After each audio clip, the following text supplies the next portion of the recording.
अस्सलामु अलैकुम वरहमतुल्लाहि वबरकातुह। इन्नल हम्दुलिल्लाह नहमदुहु व नस्तईनुहु व नस्तगफिरुहु व नऊज़ु बिल्लाहि मिन शुरूरि अनफुसिना व मिन सय्यिआति अमालिना। मन यहदिहिल्लाहु फला मुदिल्ल लहु व मन युद्लिल फला हादिय लहु व अशहदु अन ला इलाहा इल्लल्लाहु वहदहु ला शरीका लहु व अशहदु अन्ना मुहम्मदन अब्दुहु व रसूलुहु सल्लल्लाहु तआला अलैहि व अला आलिहि व सहबिहि व सल्लम तस्लीमान कसीरा। अम्मा बाद। सम्मानित दीनी भातृमंडলী, আল্লাহ রাব্বুল আলামিনের প্রশংসা এবং প্রিয় নবী সাল্লাল্লাহু আলাইহি ওয়াসাল্লামের উপর সালাত ও সালামের পর আজ জুমাবার 18ই রবিউল আউয়াল 1444 হিজরি মোতাবেক 14ই অক্টোবর 2022 আমাদের ধারাবাহিক আলোচনা সহিহুল বুখারী থেকে। বিষয়বস্তু হচ্ছে সালাতের ওয়াক্ত, পর্ব নম্বর 7। ইমাম বুখারী রাহিমাহুল্লাহর কিতাবের অধ্যায় নম্বর হচ্ছে 25। ইমাম বুখারী রাহিমাহুল্লাহ বলছেন, বাবু ওয়াক্তিল ইশাই ইলা নিসফিল লাইল। এই অধ্যায় হচ্ছে যে এশার ওয়াক্ত হচ্ছে অর্ধরাত পর্যন্ত। এশার সময় হচ্ছে রাতের অর্ধেক অংশ পর্যন্ত। যখন রাতের অর্ধেকে পৌঁছে যাবে তখন এশার সালাতের সময় শেষ। তাহলে তখন থেকে শুরু করে ফজর আসা পর্যন্ত এই সময়টাই এশার সময় নয়, আর ফজরেরও সময় নয়। জি, এই বিষয়টিতে দুটো মত রয়েছে আইম্মায়ে কেরাম বা ওলামাদের। একদল বলছেন যে এই সময়টার মধ্যে গ্যাপ রয়েছে, না এশার টাইম না ফজরের টাইম। যেমন ফজর পরে জোহর পর্যন্ত এই সময়টাই কি রয়েছে, গ্যাপ রয়েছে, শূন্য স্থান রয়েছে। ফজর পর সূর্য ওঠা থেকে শুরু করে মাথার ওপর থেকে সূর্য গড়া পর্যন্ত এই সময়টাই জোহরের সময়ও না, তাই না? জোহরের সময় হয়নি। ফজরের সময় তাও না, কারণ ফজরের সময় সূর্য ওঠার সাথে সাথে পার হয়ে গেছে। ঠিক ওই রকমই তাহলে বাকি সময়গুলি একটি ওয়াক্তের সময় আরেকটি ওয়াক্তের সাথে লাগা। যেমন জোহরের ওয়াক্ত যেমনই শেষ হলো তেমনই আসর শুরু হয়ে গেল। আসরের ওয়াক্ত যেমনই শেষ হলো, সূর্য ডুবলো, তেমনই মাগরিবের সময় শেষ হয়ে গেল। মাগরিবের সময় যেমনই শেষ হলো তেমনই এশার সময় শুরু হয়ে গেল। কিন্তু এশা থেকে ফজর পর্যন্ত আর সূর্য ওঠা থেকে জোহর পর্যন্ত এই সময়টাই তাহলে তাদের মধ্যে।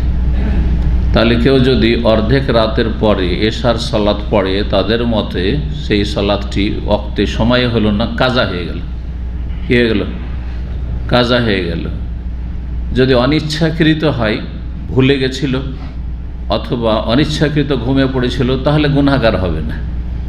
কিন্তু ইচ্ছা করে ঘুমিয়ে গেছিল, হ্যাঁ মনে আছে, তারপরেও কাজের ব্যস্ততায় সময় পায়নি, যেমন অনেকেই করে যারা সালাত সম্পর্কে উদাসীন, গাফিল, তাহলে তাদের সালাত একদল ওলামাদের কাছে হবেই না।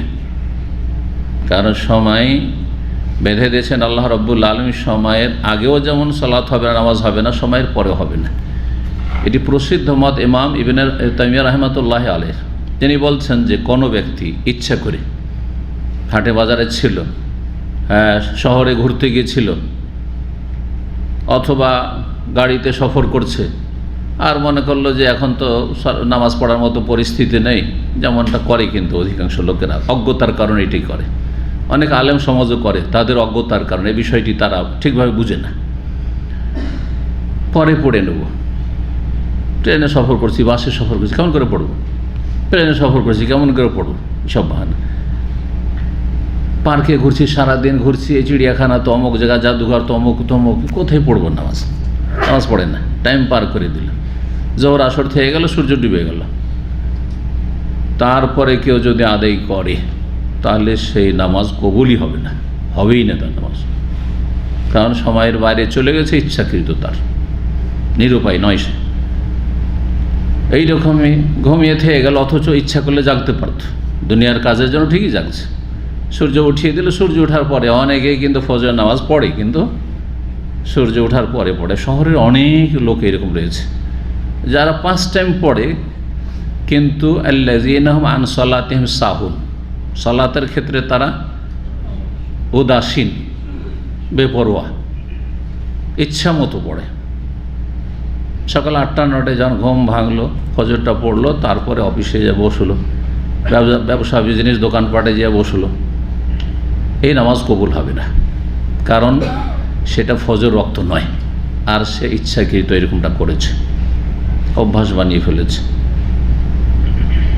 এই মতটি খুব শক্তিশালী মত। কিন্তু তাহলে সেই ব্যক্তি কি করলো? ইমাম ইবনে তাইমিয়া রাহিমাহুল্লাহ বলছেন যে সেই ব্যক্তি কুফরি করলো, কাফের হয়ে গেল, কারণ সালাত ত্যাগকারী হচ্ছে কাফের, কুফরি করলো। সমাধান কি? তওবা করে ইসলামে ফিরে আসবে, তওবা করে সে ইসলামে ফিরে আসবে। সে কুফরি কাজ করেছে, কাজা তার হবে না, কারণ কাজা অনিচ্ছাকৃত, অনিচ্ছাকৃত, ইচ্ছা করে নয়। ভুলে গেলে অনিচ্ছাকৃত, ইচ্ছা করে কিন্তু সে ভুলেনি। ভোলা মানে কি? অনিচ্ছাকৃত, তাই না? ঘুমাতে চাইনি আসলে, যে নামাজ পরে পড়বো, আগে ঘুমিয়ে নিই, কিন্তু ঘুম এমন চেপে গেছে জানতেই পারেনি, অনিচ্ছাকৃত। মান নামা আন সালাতিন আও নাসিয়াহা, নবী সাল্লাল্লাহু আলাইহি ওয়াসাল্লাম দুটো ক্ষেত্রে বলেছেন। এই মতটি অত্যন্ত শক্তিশালী। এই জন্য সালাত যে কোনো অবস্থাতে আদায় করতে হবে, ট্রেনে হোক, বাসে হোক, পার্কে হোক, হ্যাঁ যেখানে হোক না কেন, দাঁড়িয়ে হোক, বসে হোক, শুয়ে হোক, জেলখানায় হোক, সেলে হোক, যেখানে হোক না কেন, কাস্টডিতে হোক, যেখানে হোক না কেন, যে অবস্থায় হোক। আল্লাযীনা ইয়াযকুরুনা আল্লাহ কিয়ামান ওয়া কুউদা, যারা দাঁড়িয়ে আল্লাহকে স্মরণ করে, আল্লাহর জিকির করে। আর সবচেয়ে উত্তম জিকির সালাত, নামাজ। আকিমিস সালাতা লিযিকরি ওয়া কুউদান, দাঁড়াইতে পারে না, বসেই বসেই, শুয়ে তো শুয়েই, হাসপাতাল বিছানায় শুয়ে আছে, স্যালাইন চলছে, নড়তে পারে না, কেমন করে নামাজ? ওই অবস্থায় নামাজ পড়বে। বলছে উযু করতে পারে না, ওই অবস্থায় পড়বে। তাই এমন করার জন্য মাটি নেই, মাটিতে হাত যাচ্ছে না, ও বেডে আছে, ওই অবস্থায় পড়বে। ফাত্তাকুল্লাহ মাস্তাতাত। এটা হচ্ছে সঠিক ইসলাম। কিন্তু যে ইসলামটা অধিকাংশ লোকেরা বোঝে না, অনেক আলেম সমাজ বোঝে না। কারণ আমার মাদ্রাসায় পড়েছি, মাদ্রাসা ছাত্ররা, তাদের শিক্ষকরা 20 ঘন্টা 30 ঘন্টা সফর করছে, দূরান্তের সফর এসছে, সফর করে জোহর, আসর, মাগরিব, এশা, 5 ওয়াক্ত, 10 ওয়াক্ত বাকি একসাথে সব পড়ছে। একটু ভয় আছে তো একসাথে পড়ছে। আবার অনেকে যাক গেছে যাক, এখন নতুন করে আজকে থেকে শুরু করে, 2 রকমই আছে। এরা সব অপরাধী, বিভ্রান্ত, ইসলাম বুঝেন না।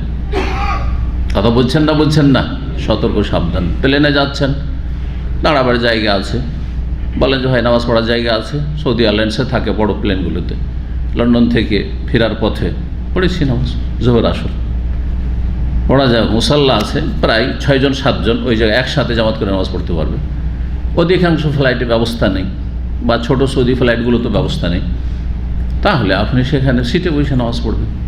সিটে বসে বলছে উল্টো দিকে তো কিবলা, আমার প্লেন যাচ্ছে বাংলাদেশ পূর্ব দিকে, আর কিবলা তো আর পেছন দিকে। ওই অবস্থায় ফাত্তাকুল্লাহ মাস্তাতাত, আল্লাহ সূরা তাকাবনে বলছেন যতটা তোমার ক্ষমতা ততটা ভয়। আমার ক্ষমতা যে আমি এখানে বসেই পড়তে পারবো, আর কিবলার দিকে উল্টো করে মুখ করেই নামাজ পড়তে পারবো, ওইটাই পড়তে হবে। ওয়াক্ত ঠিক রাখতে, সময় ঠিক রাখতে হবে, সময় মতো আদায় করতে। এতটুকু শুধু ডিসকাউন্ট আছে যে 2 ওয়াক্ত জমা করতে পারবেন। কোন কোন ওয়াক্ত? এটা ইসলামের ডিসকাউন্ট। জোহর আসর জমা করে নিতে পারবেন। জোহরের টাইমে আসর পড়ে নিলেন, মাঝামাঝি পড়লেন, একবারে আসর ঢিলাতে জোহর পড়লেন। যদি এইরকম চান্স থাকে যে আমি এটা নেমে ভালো করে দাঁড়িয়ে সুন্দরভাবে উজু করে নামাজ পড়তে পারবো, কিন্তু একটু আসর ঢিলা হয়ে যাবে জোহর পড়তে, তো করতে পারেন। অথবা এই জোহরের সময় এই সময়টা পারবো, আসর সময় পারবো না, তো আসরকে এগিয়ে নেন জোহরের সাথে। ওই রকম মাগরিব এশা জমা করা হয়, মাগরিবের সময় করে ফেললেন, অথবা এশার সময় করলেন। রাত্রে 10টার সময় মাগরিব এশা পড়ছেন সফরে, অসুস্থতার কারণে, কোনো অসুবিধা নেই। আর এক দল বলছেন, এক দলের কথা বললাম, তার একটি মত। আরেক দল বলছেন যে অনিচ্ছাকৃত এইভাবে যদি করে গুনাহগার হবে, কাবিরা গুনাহ, সালাতের ক্ষেত্রে গাফিলতি করলো, কিন্তু সেই ব্যক্তির কাজা করার অবকাশ আছে, মানে কাজা করতে পারবে। তাহলে এরকম বাস, ট্রেনে, বিভিন্ন জায়গায়, হাটে বাজারে গিয়ে অনেকে যে পড়েন না, গরুর হাট গেছে, আমার দেশের গ্রামের লোকেরা কী করে দেখেছি, ছোট খাসি গরু কিনতে গেছে, কুরবানি, খুব সওয়াবের কাজ, সুন্নত আদায় করতে গেছে, আর ফরজ ছাড়ে। জোহর পড়েনি, জোহরে হাটে ছিল, আসরে হাটে ছিল, মাগরিব এশা পার হয়ে গেছে, বাড়ি এসে দেখছে 4 ওয়াক্ত নামাজ কাজা। কী করতে গেছে? কুরবানি কিনতে গেছিলাম, সময় পাইনি। তাই না? সুন্নাত আদায় করতে, নফল আদায় করতে গিয়ে সময় পায়নি ফরজ আদায় করার। জাহেল, আসলে ইসলাম বুঝে না। গুনাহগার হবে, কাবিরা গুনাহগার হবে কমপক্ষে দ্বিতীয় মতে, কিন্তু কাজা করলে কবুল হবে। আর আগের মতটি বললাম যে কাজা করলে কবুল হবে না, সেই ব্যক্তি কুফরি করলো, তওবা করে ইসলামে ফিরে আসতে হবে। তো আসল আলোচনা হচ্ছে আমাদের এশার ওয়াক্ত সম্পর্কে। এশার ওয়াক্ত কি অর্ধেক রাত হলে একেবারে শেষ হয়ে যায়, তারপরে পড়লে কাজা হয়ে যাবে, মানে টাইম পার হয়ে চলে গেছে, নাকি ফজরের আজানের সময় হওয়া পর্যন্ত, শুভ সাদেক হওয়া পর্যন্ত সময় আছে? এ বিষয়েও দুটি মত। একটি মত হচ্ছে যেমনটা বললাম যে অর্ধেক রাত হলে এশার সময় শেষ, আর মাঝখানে এইটা এমন একটা সময় যে না এশার সময় না ফজরের সময়, বললাম না? তবে এর চাইতে শক্তিশালী মত এই ক্ষেত্রে হচ্ছে যে না, এশার সময় ফজর পর্যন্ত, কিন্তু এই সময়টা দুই ভাগে বিভক্ত। সূর্য ডুবার সোয়া ঘন্টা 1.5 ঘন্টা পরে এশার আউয়াল ওয়াক্ত শুরু হয়, এখান থেকে শুরু করে ফজরের আজানের সময় শুভ সাদেক, পূর্ব আকাশ ফর্সা হওয়া পর্যন্ত, মানে ফজরের আজানের সময় হওয়া পর্যন্ত হচ্ছে এশার লং টাইম, লম্বা টাইম। তবে এই এশার যে লম্বা সময়টা দুই ভাগে বিভক্ত, ওয়াক্ত ইখতিয়ারি আর ওয়াক্ত ইজতিরারি। একটি হচ্ছে পছন্দনীয় ওয়াক্ত, আর একটি হচ্ছে নিরুপায় অবস্থার ওয়াক্ত। ইজতিরার মানে নিরুপায় হয়ে যাওয়া। ইখতিয়ারি পছন্দনীয় ওয়াক্ত হচ্ছে এলা নিসফিল লাইল বা সুলুসুল লাইল, দুই রকম হাদিস রয়েছে, রাতের প্রথম তৃতীয় অংশ অথবা অর্ধেক। তো অর্ধেকেরও যখন হাদিস রয়েছে আমাদের সামনে, এই হাদিসে অর্ধেকের কথা রয়েছে, আর অধ্যায় রয়েছে নিসফুল লাইল, অর্ধেক রাত পর্যন্ত। অর্ধেক রাত পর্যন্ত কেউ যদি এশার সালাত আদায় করে তাহলে তার সালাতটি পছন্দনীয় সময়ে হইল, পছন্দনীয় সময়েই হইল। অর্ধেক রাত কি হিসাবে ভাগ করবেন? সূর্য ডুবা থেকে নিয়ে সূর্য উঠা, নাকি সূর্য ডুবা থেকে ফজর আজানের সময় হওয়া? সূর্য ডুবা থেকে শুরু করে শুভ সাদেক পর্যন্ত, ফজরের আজানের সময় হওয়া পর্যন্ত, এটা হচ্ছে শরীয়তের পরিভাষায় গোটা রাত। যখন পূর্ব আকাশ ফর্সা হয়ে, যদিও সূর্য ওঠেনি, ইসলামের পরিভাষায় সকাল হয়ে গেছে। কি হয়েছে? ভোর হয়েছে বলছেন না? এখন তো সূর্য ওঠেনি, তো সূর্য ওঠার পরে কিন্তু আমরা ভোর বলি না, ভোর হয়ে গেছে। আর সূর্য ডুবে গেলে রাত লেগে গেছে, সূর্য ডুবে গেলে রাত লেগে গেছে, আর পূর্ব আকাশ ফর্সা হয়ে গেলে ভোর হয়ে গেছে, এই সময়টাই।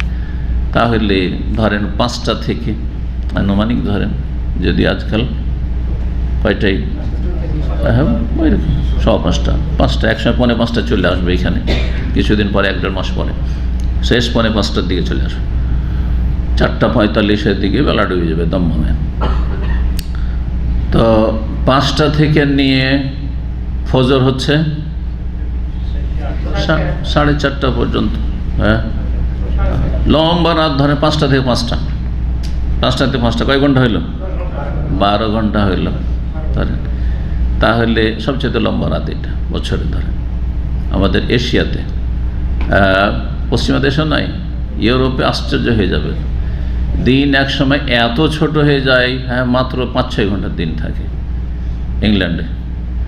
আর রাত এমন হয়ে যায় যে ঘুম দিয়ে রাতই পার হয় না, রাতই পার হয় না। 5-6 ঘন্টা ঘুম দিয়ে আমাদের ওর বেশি ঘুম দেওয়া অভ্যাস নেই, ঘুম ভেঙে গেছে। সেপ্টেম্বরে গেছি, অথচ আমি 2019-এর, ঘুম ভেঙে গেছে, বলছে এখনও 3-4 ঘন্টা রাত বাকি আছে। এত লম্বা রাত, আরও লম্বা হবে। এই কি লম্বা হয়েছে? বিকাল 3টাতে সূর্য ডুবে যাবে, আমাদের বিকাল 3টা, ওদের সূর্য ডুবে গেছে 3টাতে। কিন্তু পৃথিবীর যেটা আসল হিসাব, মানে এত মানে এ নেই, কম বেশি হওয়া হয় নেই দিন রাতের ভিতরে, সেটা মোটামুটি এশিয়াতে।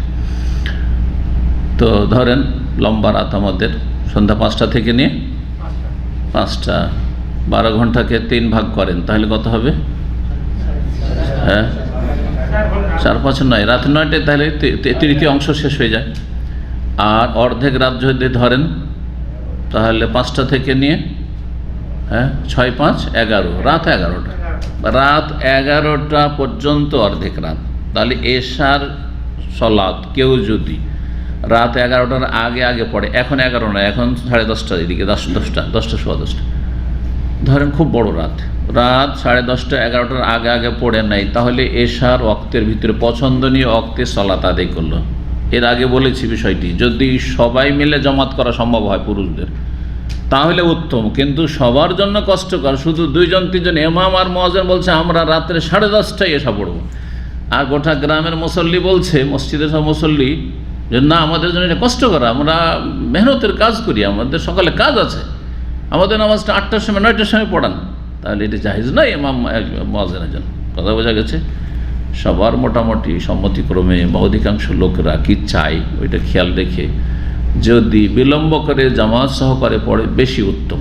কিন্তু কেউ বিলম্বের ফজিলত, বেশি লেটে পড়লে বেশি ফজিলত হাসিল করতে গিয়ে জামাত যদি ছাড়ে তো জায়েজ, কারণ বেশি বিলম্ব করে এশা পড়া হচ্ছে উত্তম, জরুরি নয়, কি ভালো। আর জামাত সহকারে সালাত আদায় করা হচ্ছে ওয়াজিব, ফরজ, বাধ্যতামূলক, কি বলে উত্তম। ওয়াজিব জরুরি, তো জরুরি কাজ বাদ দিয়ে এমনি ভালো উত্তম কাজ করবেন, জরুরি ফরজ। তবে মহিলাদের বিষয়টি অন্য। মহিলাদের যেহেতু জামাত নাই, সুতরাং মহিলারা বাড়িতে যদি এশা নামাজ রাত্রে 8টা 9টায় না পড়ে, জামাত হয়ে গেছে মসজিদে, অনেক মহিলারা কিন্তু বুঝে না, আজান হয়ে গেছে, সাথে সাথে মুসাল্লা দাঁড়িয়ে আউয়াল ওয়াক্তে পড়তে হবে, সব ক্ষেত্রে আউয়াল ওয়াক্ত না। এশা যদি দেরি করে রাত্রে 10টায় পড়ে, 10:30 পড়ে, 9:30 পড়ে, তাহলে 8টা 8:30 পড়ার চাইতে উত্তম। জি,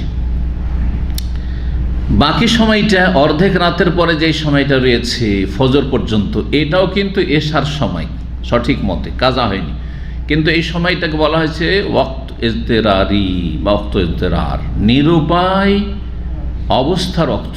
নিরুপায় মানে ইচ্ছা করে আপনি এত লেট করবেন না, রাত 11টার পরে ইচ্ছা করে পড়বেন না আপনি এশা, কিন্তু ধরেন অনিচ্ছাকৃত ঘুম চলে এসেছিল, ঘুমিয়ে গেছিলেন, তারপর দেখছেন রাত 12টা 1টা ঘুম ভেঙেছে, আরে আমার নামাজটা তো কাজা হয়ে গেল না, কাজা হয়নি, এখন আপনার জন্য ওয়াক্ত আছে। সফর করেছিলেন আর এই থামবে, পেট্রোল পাবে, এই থামবে, বাস আমার থামবে, এই থামবে, আর তারপরে তখন অথবা আমি ল্যান্ডিং করে যাব, এয়ারপোর্টে গিয়ে নামাজটা পড়ে নেবো, ভালো করে পড়বো, করে না এরকম করে না পড়ে, তাই না?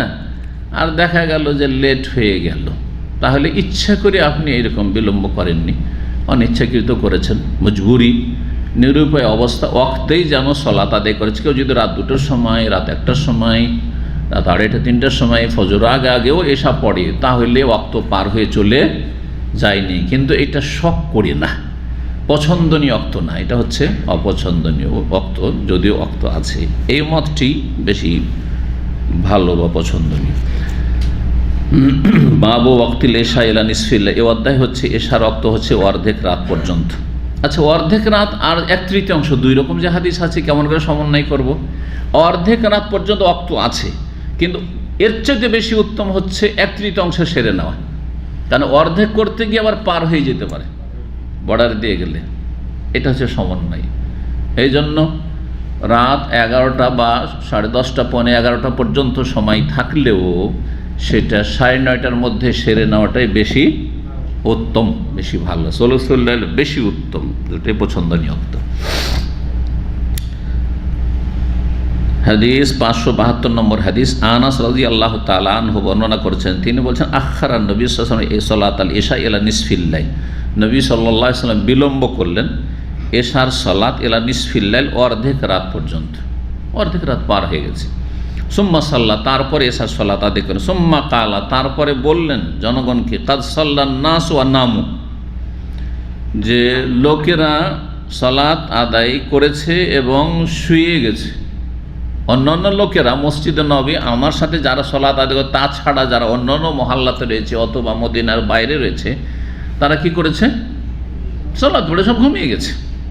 রাত 9:30 10টায় কে জেগে থাকে? আজকাল না হয়ে ফিতনা জেগে থাকাটা, কিন্তু আমিও আমার ভালো করে মনে আছে, এখনও তাড়াতাড়ি ঘুমিয়ে যাওয়ার চেষ্টা করি, যদি আমার কোনো দিনই ব্যস্ততা, অফিসিয়াল ব্যস্ততা না থাকে, তাহলে 10টায় ঘুমিয়ে যায়। এখনও বলছি আপনাদেরকে, যদি আমি ফ্রি থাকি, ছুটির দিন আছে আর বাসাতে আছি, 10টায় চেষ্টা করে ঘুমিয়ে যাও, যাতে আরামসে উঠা যায়। জি, শেষ রাতটা সবচেয়ে উত্তম, যে সেই সময় জাগার চেষ্টা করবেন।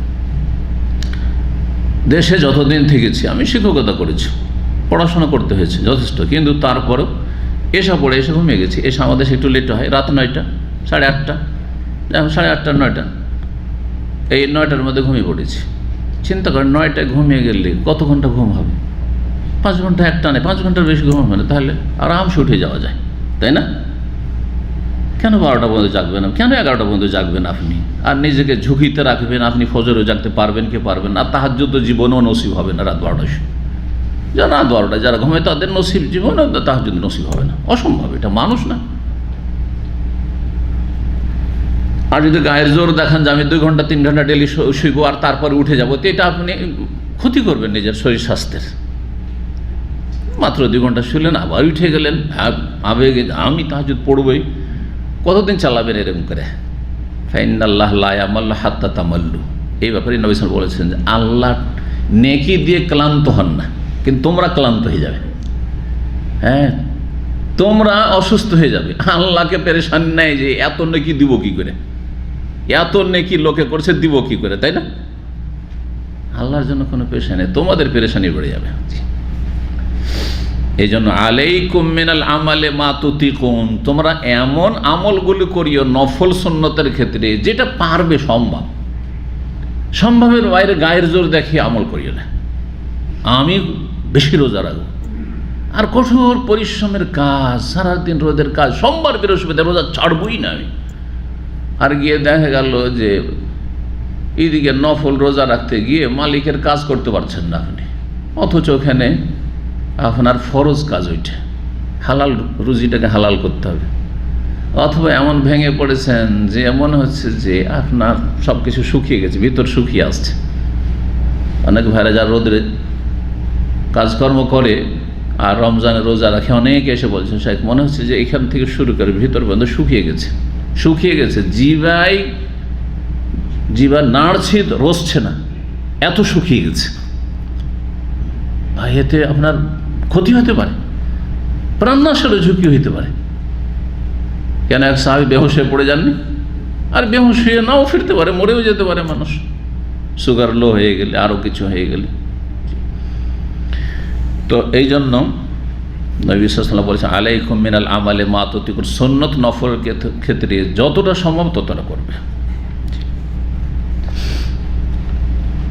তো নবী সাল্লাল্লাহু আলাইহি ওয়াসাল্লাম অর্ধেক রাত পর্যন্ত বিলম্ব করলেন এশার সলাতে, আর তারপরে সলাত আদায় করে তারপরে বললেন যে লোকেরা কিন্তু, অন্যান্য লোকেরা এশার সলাত পড়ে তারা ঘুমিয়েই পড়েছে, কিন্তু তোমরা ইন্নাকুম ফি সলাতিন মানতাজারতুমুহা, তোমরা কিন্তু এশার জন্য যতক্ষণ পর্যন্ত অপেক্ষায় রয়েছো যেন সলাত অবস্থাতে, নামাজ অবস্থাতেই রয়েছে। এই যে তোমরা 3 ঘন্টা 4 ঘন্টা জেগে বসে আছো, আর গোটা দুনিয়ার যে সব মুসলিমরা রয়েছে, অত দুনিয়াতে ছিল না, মদিনা আশেপাশে মুসলিম ছিল, তো এরা ঘুমিয়ে পড়েছে, আর তোমরা যে বসে আছো মসজিদে সালাতের অপেক্ষায়, এটাই হচ্ছে তোমাদের সালাত। যতক্ষণ অপেক্ষা করবেন মসজিদে সালাতে, ততক্ষণ যেন আপনি সালাতের নেকি পাচ্ছেন। সালাত পড়েন না, এমনি বসে থাকেন। এমনকি কোরআন তেলাওয়াত করাও শর্ত না, এমনকি জিকির আজকারও শর্ত না, করতে পারলে আরও ভালো। মসজিদে বসে আছেন, কোরআন তেলাওয়াত করতে আছেন না, নামাজের অপেক্ষাও চলছে, কোরআন তেলাওয়াত চলছে, নামাজের অপেক্ষাও চলছে, জিকির আজকার চলছে, দোয়া চলছে, তো আরও ভালো। কিন্তু না, দোয়াও না, জিকির আজকারও না, নফল নামাজও পড়ছেন না, এমনি কোরআন তেলাওয়াত না, বসে আছেন। কিসের জন্য বসে আছেন? মা দামাতি সলাত তাহাবেসু হাদিস, যতক্ষণ পর্যন্ত সলাত তাকে বাধা দিয়ে রেখেছে যে না যেতে পারবেন না, নামাজটা পড়ে যেতে হবে, ততক্ষণ যেন আপনি সলাত অবস্থায় আছেন। যে কোনো সময় আপনি মাগরিব পড়ে এসা পর্যন্ত বসে গেছেন, আজানের পরে বসে আছেন আধা ঘন্টা, ভাবছেন এত আগে যা বসে থাকে কি করব, অপেক্ষা আছেন।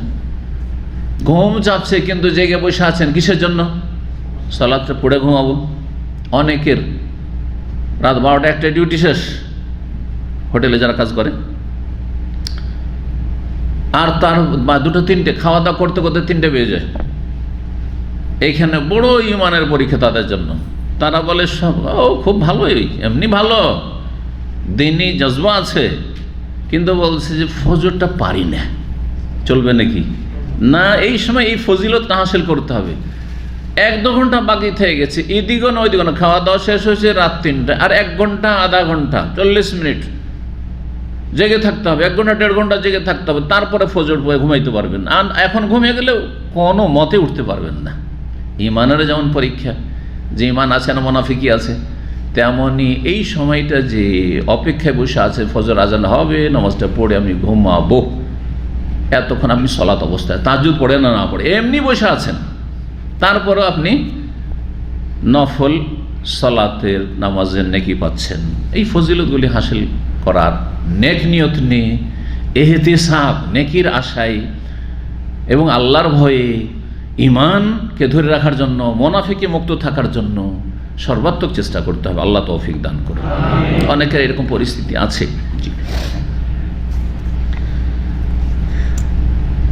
তারপরে বলছেন যে ওজাদা ইবনে আবি মারিয়াম আর অতিরিক্ত বর্ণনা করেছেন তিনি তার ওস্তাদ ইয়াহইয়া ইবনে আইয়ুব থেকে, তিনি হুমায়দ থেকে আন্নাহু সামিআ আনাসান, হুমায়দ আত-তাওয়িল একজন বর্ণনাকারী তাবেঈ, তিনি বর্ণনা করেছেন কার থেকে? আনাস থেকে।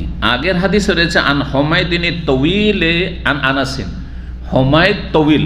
তাওয়িল কেন বলা হয়? লোকটি খুব লম্বা ছিলেন, ওই তাবেঈ খুব লম্বা ছিলেন, তাকে তার উপাধিতে কি বলা হয়েছে? লম্বা বলা হয়েছে। এর আগে বলেছি লম্বাকে লম্বা বলা আর খাটোকে খাটো বলা জায়েজ না না জায়েজ? সবসময় জায়েজ, সবসময় না জায়েজ না। তো বলতে হবে যদি সে কষ্ট না পায়, মনকষ্ট না, আপনি জানেন কাছে থেকে ক্লোজ ব্যক্তি চেনা জানারা আছে, লম্বা বললেও রাগ করবে না, আরে হ্যাঁ মাঠা বললেও রাগ করবে না, হ্যাঁ নাটা বললেও রাগ করবে না, তাহলে কোনো অসুবিধা নেই। কিন্তু অধিকাংশ মানুষ এই ক্ষেত্রে রাগ করে, মনকষ্ট নেই, তাহলে বলা জায়েজ নাই, কাউকে কষ্ট দেওয়া যেহেতু জায়েজ নাই। তো সালাফদের মধ্যে সাহাবা কেরাম, তাবেঈন, তাবেঈনের মধ্যে কেউ খোঁড়া ছিলেন, কেউ অন্ধ ছিলেন, পরিচয় দিয়ে যেন অমুক আমা, হ্যাঁ আব্দুল্লাহ ইবনে মুকতুম আমা, আল্লাহ আমা বলেছেন, আল্লাহ কোরআন বলছে আমা, কারণ আল্লাহ যদি আমা বলেন একে, তাহলে সে আরো খুশি হবে যে আল্লাহ আমাকে খাস করে আমার ব্যাপারে আল্লাহ আয়াত নাজিল করেছেন। তো কেউ যদি আপনার কোনো কথা বলাতে যেটা তার মধ্যে শারীরিক দোষ রয়েছে বা কিছু রয়েছে প্রাকৃতিক, তাতে কষ্ট না পায়, তাহলে বলা জায়েজ। যেমন আরাজ ফোঁড়াকে বলা হয়, তাবেঈ আব্দুর রহমান ইবনে হুরমুজ আরাজ বলে পরিচিত ছিলেন। আমাশ, একটা চোখ তার বেরিয়েছিল বা এক চোখে টেরা ছিল, এইরকম লোকগুলোকে এভাবে বলেছেন। তো তারা রাগ করতেন না, এই নামে তারা পরিচিতি লাভ করেছেন, খ্যাতি লাভ করেছিলেন। হুমায়দ তাওয়িল আনাস থেকে বর্ণনা করেছেন, হুমায়দ তাওয়িল আনাস থেকে বর্ণনা করেছেন। এইখানে তিনি শুনেছেন কি শুনেননি, সন্দেহটা থেকে যাচ্ছে।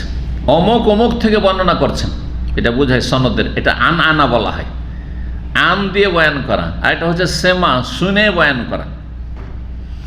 আপনি একটা ঘটনা বর্ণনা করছেন, কোন একটা ঘটনা ঘটেছে, দুনিয়ার ঘটনাই বলি, মার্কেটে একটা ঘটনা ঘটেছে, এই ভাই এখানে একটু মারামারি হয়েছে, কিভাবে জানলেন?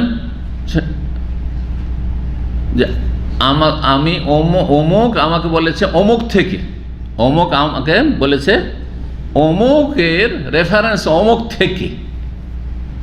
থেকে একটা বাক্য, আর একটা হচ্ছে অমুক শুনেছে বা আমি শুনেছি অমুক থেকে, দুটো কথা সমান না। যে শুনেছে বলে দিল তার মানে সে সরাসরি শুনেছে, ঠিক না? শোনার কথা প্রমাণ হয়ে গেল। আর অমুকের রেফারেন্সে বা অমুক থেকে বর্ণনা করছে, হতে পারে অমুক থেকে বর্ণনা করছে কিন্তু সে শুনেনি, ডাইরেক্ট শুনেনি, আর ভাইয়া আর একজন কেউ আছে। কথা বলছে যে মাঝখানে ভাইয়া আছে সে বা কেমন লোক, হতে পারে সে ফাসেক লোক, মিথ্যা কথা বলেছে, ফলস কথা বোঝা গেছে না? এই সন্দেহটা আনাতে থেকে যায় দুর্বলতার, যার ফলে দ্বিতীয় সনদ ইমাম বুখারী রাহিমাহুল্লাহ নিয়ে এসে শোনাকে স্পষ্ট ভাষায় প্রমাণ করছেন। হাদ্দাসানি হুমায়দিন ইয়াহইয়া বিন আইয়ুব বলছেন, আমাকে হাদিস বর্ণনা করেছেন হুমায়দ আন্নাহু সামিআ আনাসান, যে তিনি আনাস থেকে শুনেছেন। শুধু আন দিয়ে থেকে বর্ণনা করেন, বরং তিনি সরাসরি শুনেছেন, তাহলে বোঝা গেল যে হুমায়দ সরাসরি আনাসের ছাত্র রাদিয়াল্লাহু তাআলা সাহাবীর ছাত্র, এটাই ইসানত দ্বারা প্রমাণিত হয়ে গেল। ইমাম বুখারী রাহমাতুল্লাহ যে কোনো একটা মতন নিয়ে আসুক হাদিসের, অথবা সনদ নিয়ে আসুক, অতিরিক্ত যদি নিয়ে আসে অবশ্যই তাতে কোনো রকমের ফায়দা বা উপকারিতা রয়েছে। সেটা আপনি বুঝেন আর না বুঝেন, সহিহ বুখারী ভাষ্য পড়লে তখন আপনি সেটা উপলব্ধি করবেন, অথবা একটু গভীরভাবে চিন্তা করলে বুঝতে পারবেন যদি হাদিসের জ্ঞান থাকে ভালো। কি শুনেছেন তাতে অতিরিক্ত একটি কথা, কান্নি আনজরে এলা অবিসে খাতামেহি লাইলাতাইজিন, যেন আমি দেখছি আমি নবী সাল্লাল্লাহু আলাইহি সাল্লামের যে চাঁদের আংটি ছিল, সেই চাঁদের আংটির চমক, চাকচিক্য, অবিস বলা হয় চমককে। রাতের অন্ধকারে আংটি চমকিছে, দেখা যাচ্ছে হাতে চমকিছে। লাইলাতাইজিন, ওই রাতে। কখন? যেই রাতে নবী সাল্লাল্লাহু আলাইহি সাল্লাম এশার সালাত অর্ধেক রাত পর্যন্ত বিলম্ব করে বেরিয়ে আসলেন, আর বেরিয়ে আসার পরে অর্ধেক রাত কাছাকাছি হয়ে গেছে, তখন সালাত পড়ালেন। আর অন্ধকারে তখন তো লাইটের ব্যবস্থা ছিল না, এমনকি মসজিদ নববীতে প্রদীপের ব্যবস্থা ছিল না, চেরাকের ব্যবস্থা ছিল না, লণ্ঠনের ব্যবস্থা ছিল না, কিচ্ছু ছিল না। কি করতেন সাহাবায়ে কেরামগণ? অন্ধকারে সালাত আদায় করতেন। এখান থেকে বোঝা গেল অন্ধকারে নামাজ পড়া মাকরুহ নয়। হানাফি মাযহাবে বলা হয়েছে যে অন্ধকারে নামাজ পড়া হচ্ছে মাকরুহ না, অহরহ ফরজ। মসজিদে নববীতে আমি তার আংটির চমক দেখতে পাচ্ছি রাতের অন্ধকারে। যদি একটা পাথর লাগানো থাকে, পাথরটা কিন্তু চকমক করে না? জি, হাত দেখা যাচ্ছে না, কিন্তু সেই আংটির যে এটা আছে, পাথরটা আছে, সেটা চকমক করছে, অথবা চাঁদি চকমক করছে ওই রাতে। 26 নম্বর অধ্যায়ে বাবু ফজলে সলাতিল ফজরে, এই অধ্যায় হচ্ছে ফজরের সলাতের ফজিলত সম্পর্কে। ফজরের সলাতের অনেক ফজিলত রয়েছে, এখানে কয়েকটি হাদিস নিয়েছে। 573 নম্বর হাদিস, সাহাবী বর্ণনা করছেন জারির বিন আব্দুল্লাহ আল বাজালি রাদিয়াল্লাহু তাআলা ক্বালা কুন্না ইনদান নবী সাল্লাল্লাহু আলাইহি ওয়াসাল্লাম, নবী সাল্লাল্লাহু আলাইহি ওয়াসাল্লামের কাছে আমরা এক সময় ছিলাম। ইয নাযারা ইলাল কামার লাইলাতাল বদরে, হঠাৎ করে নবী সাল্লাল্লাহু আলাইহি ওয়াসাল্লাম পূর্ণিমার রাতের চাঁদের দিকে তাকালেন। ফাকালা, তারপরে বললেন, পূর্ণিমার রাত ছিল সেই রাতে, বললেন আমা, শুনে রাখো। আমা হারফে তানবীহ বলা হয় এটাকে, আমা মানে শোনো। ইন্নাকুম সাতারাউনা রাব্বাকুম, নিঃসন্দেহে তোমরা তোমাদের প্রতিপালককে আল্লাহ রাব্বুল আলামিনকে দেখবে। কামা তারাউনা হাজা, যেমন এই পূর্ণিমার রাতের চাঁদকে তোমরা সবাই স্ব স্থান থেকে দেখছো। লা তুদামুনা আও লা তুদাহুনা ফি রুয়াতিহি, তোমরা আল্লাহকে দেখার ক্ষেত্রে হাসরের মাঠে, জান্নাতে মুমিনরা দুই জায়গায় দেখবে। বিচার দিবস হাসরের মাঠেও দেখবে, আর জান্নাতেও দর্শন লাভ করবে, দেখবে। এই দেখাকে ফার্সি ভাষায় দিদার বলা হয়। তো আমাদের দেশের বক্তারা এই জন্য বলে আল্লাহর দিদার, বুঝেন না? আর এখান থেকে নাম আমাদের সমাজে দিদার, হ্যাঁ দিদান থেকে। আমরা ফার্সি এককালে পড়েছি, 3-4টা সাবজেক্ট ফার্সি পড়েছি, মানে একসময় মাদ্রাসাতে ফার্সি বাধ্যতামূলক ছিল। এখনও হানফি দেওবন্দি বেরেলভি মাদ্রাসাতে ফার্সি কিন্তু বাধ্যতামূলক প্রাইমারি স্টেজে আছে, ও পড়তে হবে। উর্দু পড়তে হবে, একটা বাঙালিকে উর্দু পড়তে হবে, ফার্সি পড়তে হবে, ডাইরেক্ট আরবি পড়া যাবে না। এত যোগ্যতা নাই যে ডাইরেক্ট আরবি ছুঁইবে, খবরদার না। আগে উর্দু পড়ো, তারপরে একটু ফার্সি পড়ো, আর তারপরে তখন ধাপে ধাপে গিয়ে তখন আরবি শুরু করো। কালা কালু শিখো তখন, বোঝা গেছে? এই করতে গিয়ে আমাদের লাইফের একটা বড় সময়, যেই সময়টা অনেক আরবিতে এগিয়ে যেতে পারতাম, নষ্ট করেছে এই পুরানো ওয়াসার সিলেবাস। এই পুরানো সিলেবাসের নতুনত্ব অবশ্যই নিয়ে আসতে হবে, জরুরি। এর সংস্করণ অত্যন্ত জরুরি। মাদ্রাসা পুরাতন তরিকায় যে চলে আসছে সেগুলোতে অবশ্যই পরিবর্তন ঘটাইতে হবে। আল্লাহ যেন তৌফিক দান করেন। এবং আলহামদুলিল্লাহ অনেকে সজাগ এই বিষয়ে, যার ফলে তারা অনেকটাই পরিবর্তন নিয়ে এসেছেন। একসময় আকিদায় গুমরাহি পড়ানো হইত, আশআরি মাতুরিদি ভ্রান্ত মতবাদ পড়ানো হইত, আর এই ফার্সি উর্দু করতে করতে পেরেশান করা হতো। 2-4-5 বছর এমনি নষ্ট করা হতো। আর যার ফলে ভালো আলেম হওয়া বাঙালির জন্য মাদ্রাসায় পড়ে খুব মুশকিলই হয়ে যেত। শতকরা একটা ভালো আলেম হইতে পারে না, এত লম্বা কোর্স পড়ে অত দূরে যাওয়া একটু সহজ।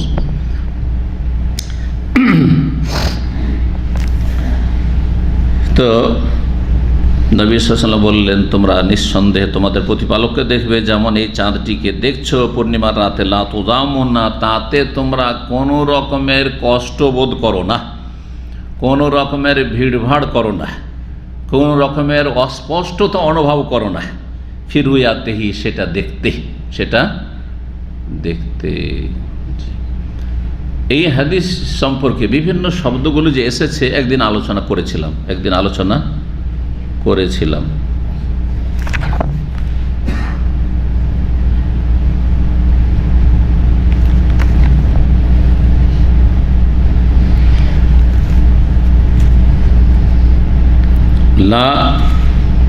এখানে রয়েছে দুটো শব্দ রয়েছে, লা তুদামুনা আর আরেকটা রয়েছে লা তুদাহুনা।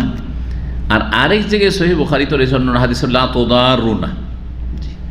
তো লা তুদামুনা মানে কি হতে পারে? সেটা লা তুদামুনাও পড়া যেতে পারে, তারপরে লা তাযামুনা পড়া যেতে পারে, আর তারপরে সেটাকে লা তুদাহুনা একটা শব্দ এসেছে, লা তুদারুনা এসেছে। সংক্ষেপে বলে দিই, সেই দিন বিস্তারিত বলেছিলাম।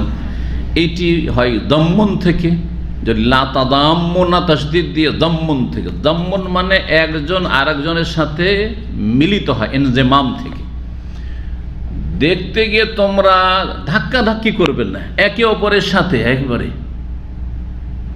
যেমন কোনো সূক্ষ্ম জিনিসকে দেখতে হইলে কি করে, আর অল্প জায়গাতে সব অনেকে আছেন তখন ভিড় হয়। পূর্ণিমার রাতের চাঁদ দেখতে কোনো ভিড় হয় না। হাসর মাঠে এত মানুষ থাকবে, এত মুমিন থাকবে, এই যে আদম আলাইহিস সালাম থেকে শুরু করে কিয়ামত পর্যন্ত কত মুমিন মুমিনাত, কোনো ভিড় হবে না।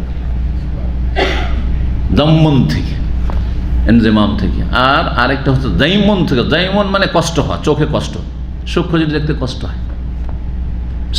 দেখতে কষ্ট হয়, পূর্ণিমার রাতে চাঁদ দেখতে কারো কষ্ট হয় না, কিন্তু প্রথম দিনের চাঁদ অনেকের জন্য দেখতে কষ্ট হয়, দেখতে পাই না।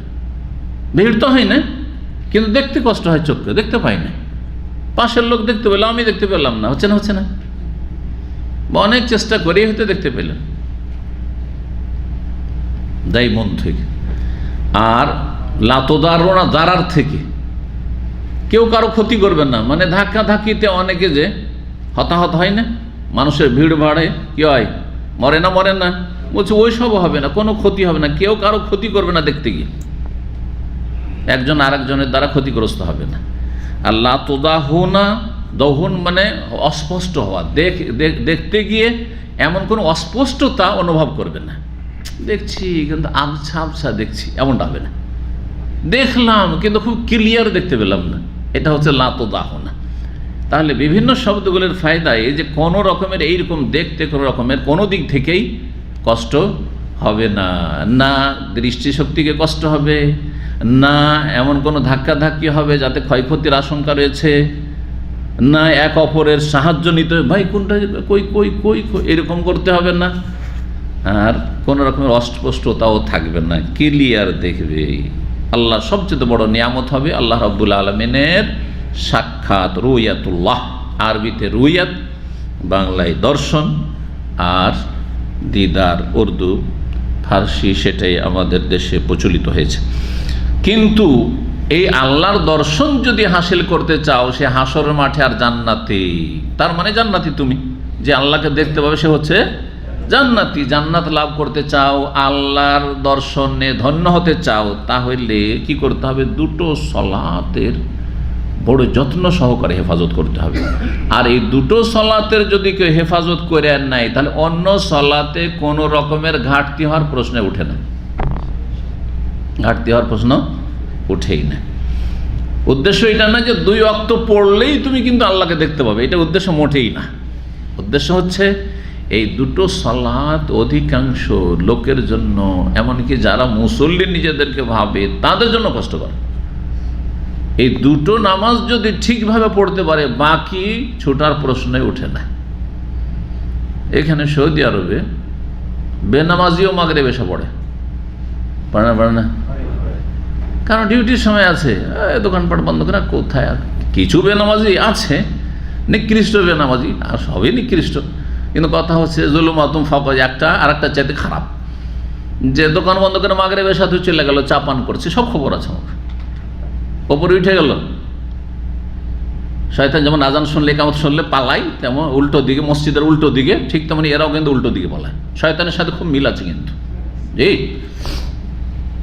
এই সময় এটা কি হয়ে গেল, মাগরিবের সাথে আজানের সময় কি হয়ে গেল, ওপরে রুমে গিয়ে কিছু নাস্তা পানি হয়ে গেল, আর কিছু কাজকাম হয়ে গেল, নামাজ পড়তে আসে না।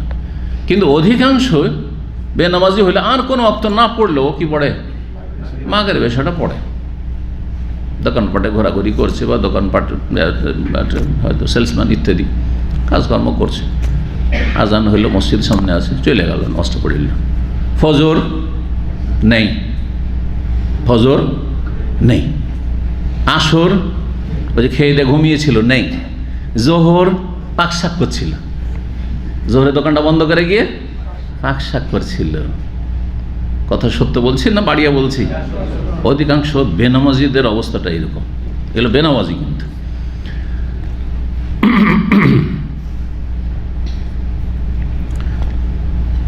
যদি আল্লাহকে দেখতে চাও, ফাইনিস্তাতাতুম, তাহলে তোমাদের পক্ষে সম্ভব হলে যথাসাধ্য আপ্রাণ চেষ্টা করবে, আল্লাহ তুগলাবু আলা সালাতিন, যাতে করে তোমরা পরাভূত না হও, পরাজিত না হও, হেরে না যাও, অপারগ না হয়ে যাও। বিভিন্ন ভাষা দিয়ে ব্যক্ত করতে পারেন। তুগলাবু, যদি হেরে না যাও, অপারগ না হয়ে যাও, আলা সালাতিন কাবলা তুলি শামসে, সূর্য ওঠার আগের একটি সলাতের ক্ষেত্রে, নামাজের ক্ষেত্রে সূর্য ওঠার আগের সলাত মানে ফজরের সলাত, ফজর নামাজের ক্ষেত্রে, ওয়াকাবলা গরুবেহা, সূর্য ডুবার আগের একটি সলাতের ক্ষেত্রে মানে আসরের, কারণ আসর গাফিলতির সময়। এর আগে বলেছি গত সপ্তাহে, আসর দুই শ্রেণীর লোকের জন্য গাফিলতির সময়। আর দুই অবস্থাতেই প্রায় লোকই থাকে, হয় হাটে বাজারে কেনাকাটা করছে, ব্যস্ত, কেউ গেছে কিছু মাল সামান নিয়ে বিক্রি করতে ওই সময়, আর কেউ কিনতে গেছে, এই সময়টা নামাজ পড়তে যাব, আরে অনেক কাস্টমার ছুটে যাবে হয়তো, ঠিক না? নামাজ পড়তে যাব, এটা কোরবানি কিনতে গেছে, হয়তো পাবো না, ভালো জিনিসটা চলে যাবে হয়তো, অনেকে পড়ে না। কিন্তু বাজারের সময় 1400 বছর আগে বাজারগুলি লাগতো ওই বিকেলবেলাতে, আসরের সময়, জোহর পর থেকে লেগে গেল, জোহর পরে 2-3টাতে। আমার দেশের গ্রাম অঞ্চলের হাটগুলো কিন্তু আগের যুগে এরকম ছিল। এখন তো দৈনিক বাজার, সকাল সন্ধ্যা বাজার প্রায় জায়গাতে হয়ে গেছে, কিন্তু এটা ছিল না আজকে থেকে 20-30 বছর আগেও ছিল না। কি ছিল? সপ্তাহে একটা না হয় 2টা হাট আছে, দাদা বোঝা গেছে। আর হাটগুলি লাগছে ওই বড় হাট হলে কিছু সকাল থেকে লেগে যেত 10টা-11টা, কিন্তু মাঝারি হাটগুলো বেলা 2টোর পর থেকে লাগতো। তাহলে আসরের সময়টা ঠিক জমজমাট হাট, মাগরিবের সময় হাট এখন শেষ হতে যাচ্ছে, এই সময় কিছু কিনতে হবে। যদি চলে যায় তাহলে হয়তো গেল, জিনিসটা বিক্রি হবে না, বড়ই পরীক্ষার সময়। জি, আসরের সালাতের গুরুত্ব এই জন্য বেশি। এই সেই লোকেরা গাফিল থাকে নামাজ থেকে, আল্লাহর জিকির থেকে। আর এক শ্রেণীর লোক যাদের কাজ কাম নেই, খেয়ে দে লম্বা হয়ে ঘুমায়, দিল ঘুম। জি, আর ভোগবিলাসী রাজারা আব্বাসী আমলে ভোগবিলাসী ছিল রাজারা। আর তারা না উঠলে নামাজ পড়াও সম্ভব না, কারণ তাদেরকেও সাথে নিয়ে নামাজ পড়তে হবে, তাদেরও খেয়াল রাখতে হইতো। সুতরাং আসরটাকে তখন কি করা শুরু করলো, তাদের খাতিরে একটু দেরি করা। আর দেরি করতে করতে এত দেরির ফতোয়া হয়ে গেল। আর সেই যুগে যেহেতু প্রধান বিচারপতি ছিলেন আব্বাসী খেলাফতের যুগে বাগদাদের ইমাম আবু ইউসুফ রাহিমাহুল্লাহ, ইমাম আবু হানিফার সবচেয়ে বড় ছাত্র, যার ফলে হানাফি মযহাবের ফতোয়াতে আজ পর্যন্ত কিয়ামত থেকেই গেল যে আসরটা একেবারে লেট করে পড়তে হবে। কথা বোঝা গেছে না? 2 কাঠি পরিমাণ হইলে। জি হ্যাঁ, কিন্তু রহস্যটা সহিহ হাদিসের ভিত্তিতে তাদের এই আমল নয়, বরং এক সময় ভোগবিলাসী রাজাদের খেয়াল রেখে নিরুপায় করতে হচ্ছিল। এখন ওই সুন্নতের খেলাফ কাজটা থেকে গেছে। আর এত বাড়াবাড়ি হয়েছে যে একবার সূর্য ডুবার 1 ঘন্টা আগে, 40 মিনিট আগে নামাজ হচ্ছে, যেটা একবার অপছন্দনীয় অক্ত। এইরকমই ফজরে যতক্ষণ পর্যন্ত আমি রোমারা না আসবে নামাজ পড়া যাবে না, ওদেরকে নিয়ে নামাজ পড়তে হবে, নাহলে খবর আছে। কথা বোঝা গেছে না? তো যার ফলে ফজরটা এত গালাসে সুন্নতি সময়ে পড়ে এলে তো কাজ হবে না, তাহলে ওদের খেয়াল রাখতে গিয়ে একেবারে ফর্সা করে পড়া। এখন ওইটা হানাফি মাযহাব থেকে গেল, কারণ প্রধান বিচারপতি হচ্ছেন যেহেতু আবু ইউসুফ রাহিমাহুল্লাহ, সুতরাং হানাফি মাযহাব যে বিস্তীর্ণ এলাকায় তার প্রচার প্রসার হয়েছে তার প্রেক্ষাপট হচ্ছে এটা, যে দীর্ঘ সময় ধরে 656 হিজরি পর্যন্ত বাগদাদে যে রাজধানীতে খেলাফত থেকেছে আব্বাসীয়দের প্রধান বিচারপতি ছিলেন আবু হানিফা রাহিমাহুল্লাহর ছাত্র, যার ফলে এই মযহাবের প্রচার প্রসার এশিয়াতে বেশি হয়েছে।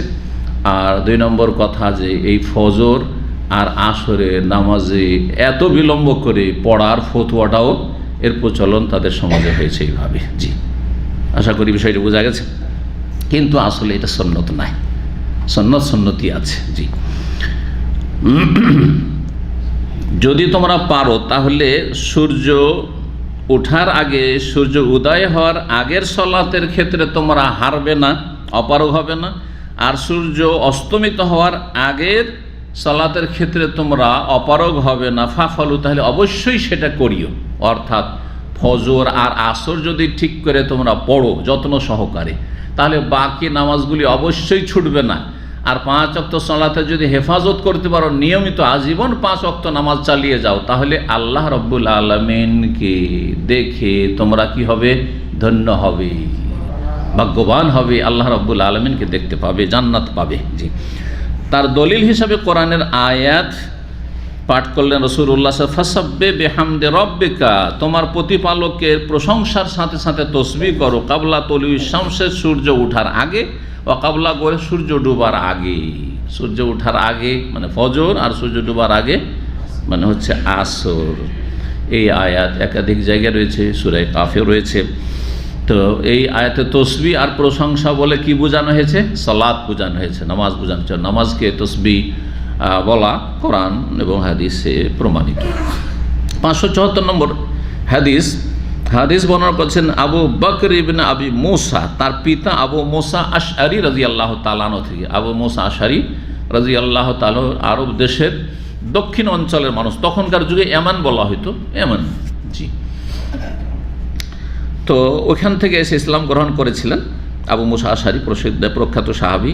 তিনি বর্ণনা করছেন আন্না রাসূলুল্লাহ সাল্লাল্লাহু আলাইহি ওয়াসাল্লাম কালা, রাসূল বলেছেন, মান সাল্লাল বারদাইনে দাখালাল জান্নাহ, যেই ব্যক্তি 2 ঠান্ডার সময়ের সালাত আদায় করবে সে জান্নাতে যাবে। 2 ঠান্ডার সময় বলতে কি বোঝানো হয়েছে? দিনের 2 প্রান্তে শীতল সময় তুলনামূলক। এক হচ্ছে ফজরের সালাত বড় হয়েছে, আর এক সালাত হচ্ছে যে এখন দিনটা ঠান্ডা পড়ে আসছে, আসরের সালাত। এই দুটো সালাত যদি কেউ যত্ন সহকারে পড়ে, তো বাকি সালাত মাগরিব এশা আর জোহর কি হবে না? ছুটবে না। এমন কোনো লোক খুঁজে পাবেন যে লোকটাকে ফজরে জামাতে দেখা যায়, নিয়মিত ফজর পড়ে আর নিয়মিত আসর পড়ে আর জোহর পড়ে না, বা মাগরিব এশা পড়ে না? পাবেন খুঁজে? পাবেন না, কিন্তু পাবেন না। কিন্তু জোহর পড়া লোক আর মাগরিব এশা পড়া লোক, অনেক লোক আছে ফজরে পাওয়া যায় না। আপনার মহল্লার আশেপাশে দেখেন, ওইসব লোককে ফজরে খুঁজেই পান না। এই জন্য এই 2 সালাতের কথা বলা হয়েছে, যেই সময়টা হচ্ছে গাফিলতির সময়, ঘুমের সময় বা ব্যস্ততার সময়। দেখেন এখানে আরেকটি বিষয় ইস্তেমবাদ করেছেন ওলামারা, সূক্ষ্ম বিষয়, যে দুনিয়ার লোকেরা অধিকাংশ বা সিংহভাগ যখন দুনিয়া নিয়ে মেতে থাকে, সেই সময় ইবাদত বন্দেগীর গুরুত্ব আরো বেশি বেড়ে যায়। এটা একটা ফর্মুলা শরীয়তে, জানেন কি? দুনিয়ার লোক যখন মেতে আছে সে দুনিয়া নিয়ে, তখন আপনি দিন নিয়ে মেতে আছেন, এটার গুরুত্ব অনেক বেশি। কিন্তু সবাই মিলে যখন দিনের কাজ করছে, আপনিও করছেন, অত গুরুত্বপূর্ণ না, অত গুরুত্বপূর্ণ না। কথা বুঝলেন না? এই জন্য সারাদিন তো অধিকাংশ মুসলিমরা আল্লাহর জিকির আজকার করছে, ইবাদত বন্দেগী করছে না, কিন্তু কোন সময় দুনিয়ার লোক একেবারে নাকে তেল দিয়ে ঘুমাচ্ছে? রাতের শেষ তৃতীয় অংশে। যতই জাগুক না কেন, রাত 1:30 2টা থেকে শুরু করে 4টা 5টা ফজর হওয়া পর্যন্ত এই সময়টায় তেমন কোনো লোক জাগে না, ঠিক না? রাস্তাঘাট দেখছেন একেবারে খালি হয়ে আসছে, হচ্ছে না? এই সময়টা এই জন্য বেশি ফজিলতের সময়। বেশি ফজিলতের সময়। কারণ অন্য সময় তো সবাই জিকির আজকার করছে, আপনিও করছেন, আপনি অন্যের চাইতে কি বেশি হইলেন আপনি? কথা বোঝা গেছে? জি। এই রহস্যের কারণে শাবান মাসে সবচেয়ে বেশি নবী সাল্লাল্লাহু আলাইহি ওয়াসাল্লাম নফল রোজা রেখেছেন। কায়দাটা সামনে রেখে এই নবী সাল্লাল্লাহু আলাইহি ওয়াসাল্লামের এই সিরাত জীবনীগুলি তুলে ধরুন আপনি, বা শরীয়তের মাসলাগুলি তুলে ধরুন। বুঝলেন না? কারণ সামনে তো রমজান চলে আসছে, রমজানে তো সবাই রোজা রাখবে মুসলিম মানে, তাই না? যদিও আজকাল অনেক মুসলিম আছে বেরোজাদার, এরা মুসলিম নামে শুধু, কিন্তু মুসলিম মানে রমজান মাসে ফরজ রোজা প্রায় লোকই রাখবে, সবাই রাখবে। তার আগে 2-3 মাস আগে না রমজান দূরে আছে, কিছু নফল টফল তো রাখি, তো রজব মাসেও কিছু নফল হয়তো এমনিতে রাখবেন, ঠিক না?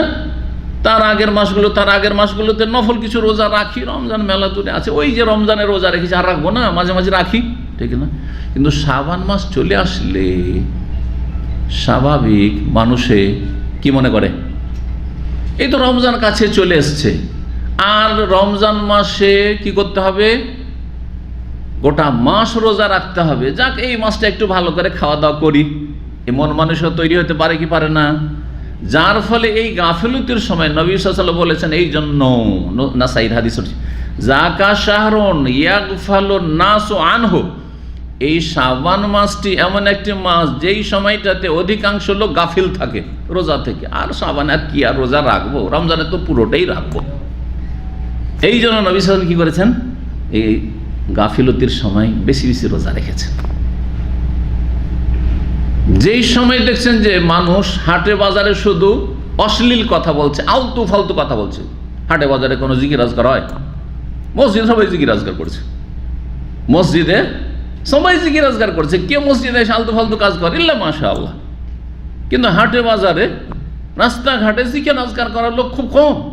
সুতরাং হাটে বাজারে জিকির আজকার করা, তসবিহ করা, আল্লাহকে স্মরণ করা, এটা বেশি ফজিলতের। এই জন্য যদিও হাদিসটা সহিহ না জয়ীফ ইখতিলাফ রয়েছে, কিন্তু মার্কেটে বাজারে প্রবেশের দুয়ার ফজিলত আছে না, অনেক বেশি ফজিলত কিন্তু আছে। জি, আল্লাহ হিদায়াত করুন।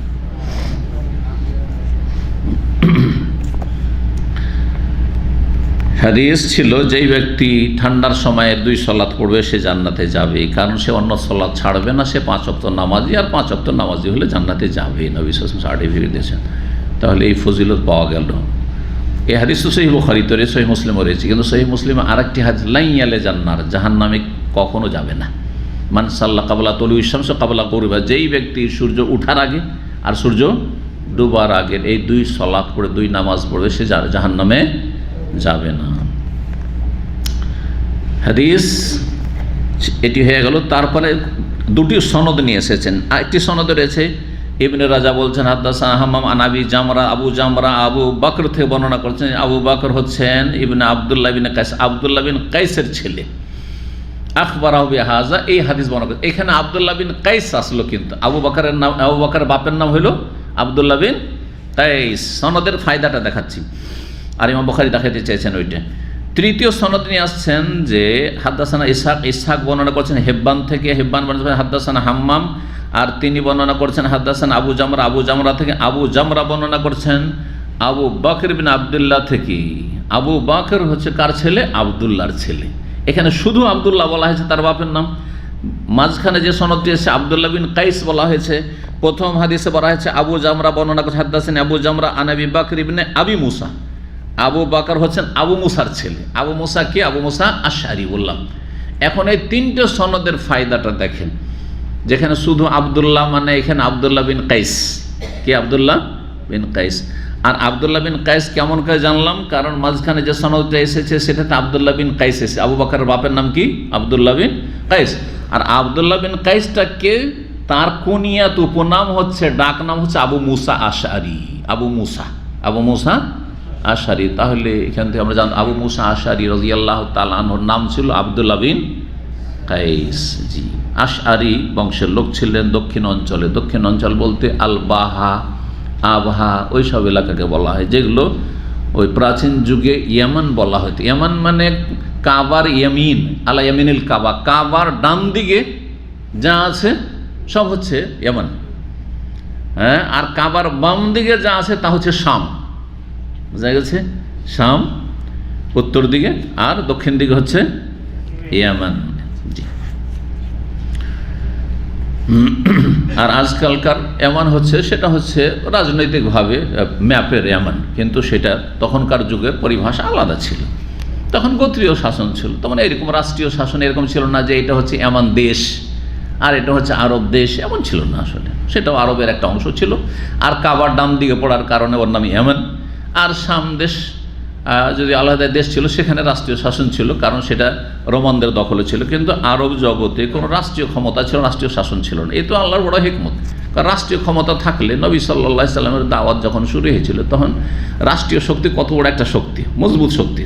তার সামনে কয়েকজন সাহাবী একটা দুটো করে মুসলমান হচ্ছে, তাদেরকে নিয়ে ইসলামের দাওয়াত প্রচার প্রসার কঠিন হয়ে যেত। হ্যাঁ, আল্লাহ রাব্বুল আলামিন সব কিছু করতে পারেন, কিন্তু এমনি স্বাভাবিক অবস্থায় মেহনত প্রচেষ্টা করে রাষ্ট্র যদি বিরোধিতা করে যে না এই ধর্ম প্রচার হতে দেব না, তাহলে বড় মুশকিল, ঠিক না? কিন্তু গোত্রীয় ক্ষমতা এইরকম শক্তিশালী নয়, যার ফলে গোত্রীয় শাসন। কোরাইশদের একজন সর্দার আছে, অমুক বংশের একজন সর্দার, অমুক বংশের সর্দার। চলো, কোরাইশরা ইসলাম গ্রহণ করলো না, আর অন্য জাতি তায়েফের লোকেরা ইসলাম গ্রহণ করলো, মদিনার লোকেরা করে নিল। হ্যাঁ, মক্কাতে ইসলাম কায়েম হলো না, তো মদিনায় কায়েম হয়ে গেল, তায়েফে কায়েম হলো না, আর কোথাও কায়েম হয়ে গেল। আস্তে আস্তে তখন ওখান থেকে তখন ভিত করে তখন আস্তে আস্তে এই গোত্রীয় যে কুফরির শাসনগুলো রয়েছে, শিরকের শাসন রয়েছে, সেগুলির অবসান ঘটানো হলো। সহজ? জি হ্যাঁ, জি। তো সিরাতুন নবীর এই দিকটি অত্যন্ত গুরুত্বপূর্ণ। আল্লাহ রাব্বুল আলামিন সব কিছুতে হিকমত রয়েছে, সব কিছুতে হিকমত রয়েছে।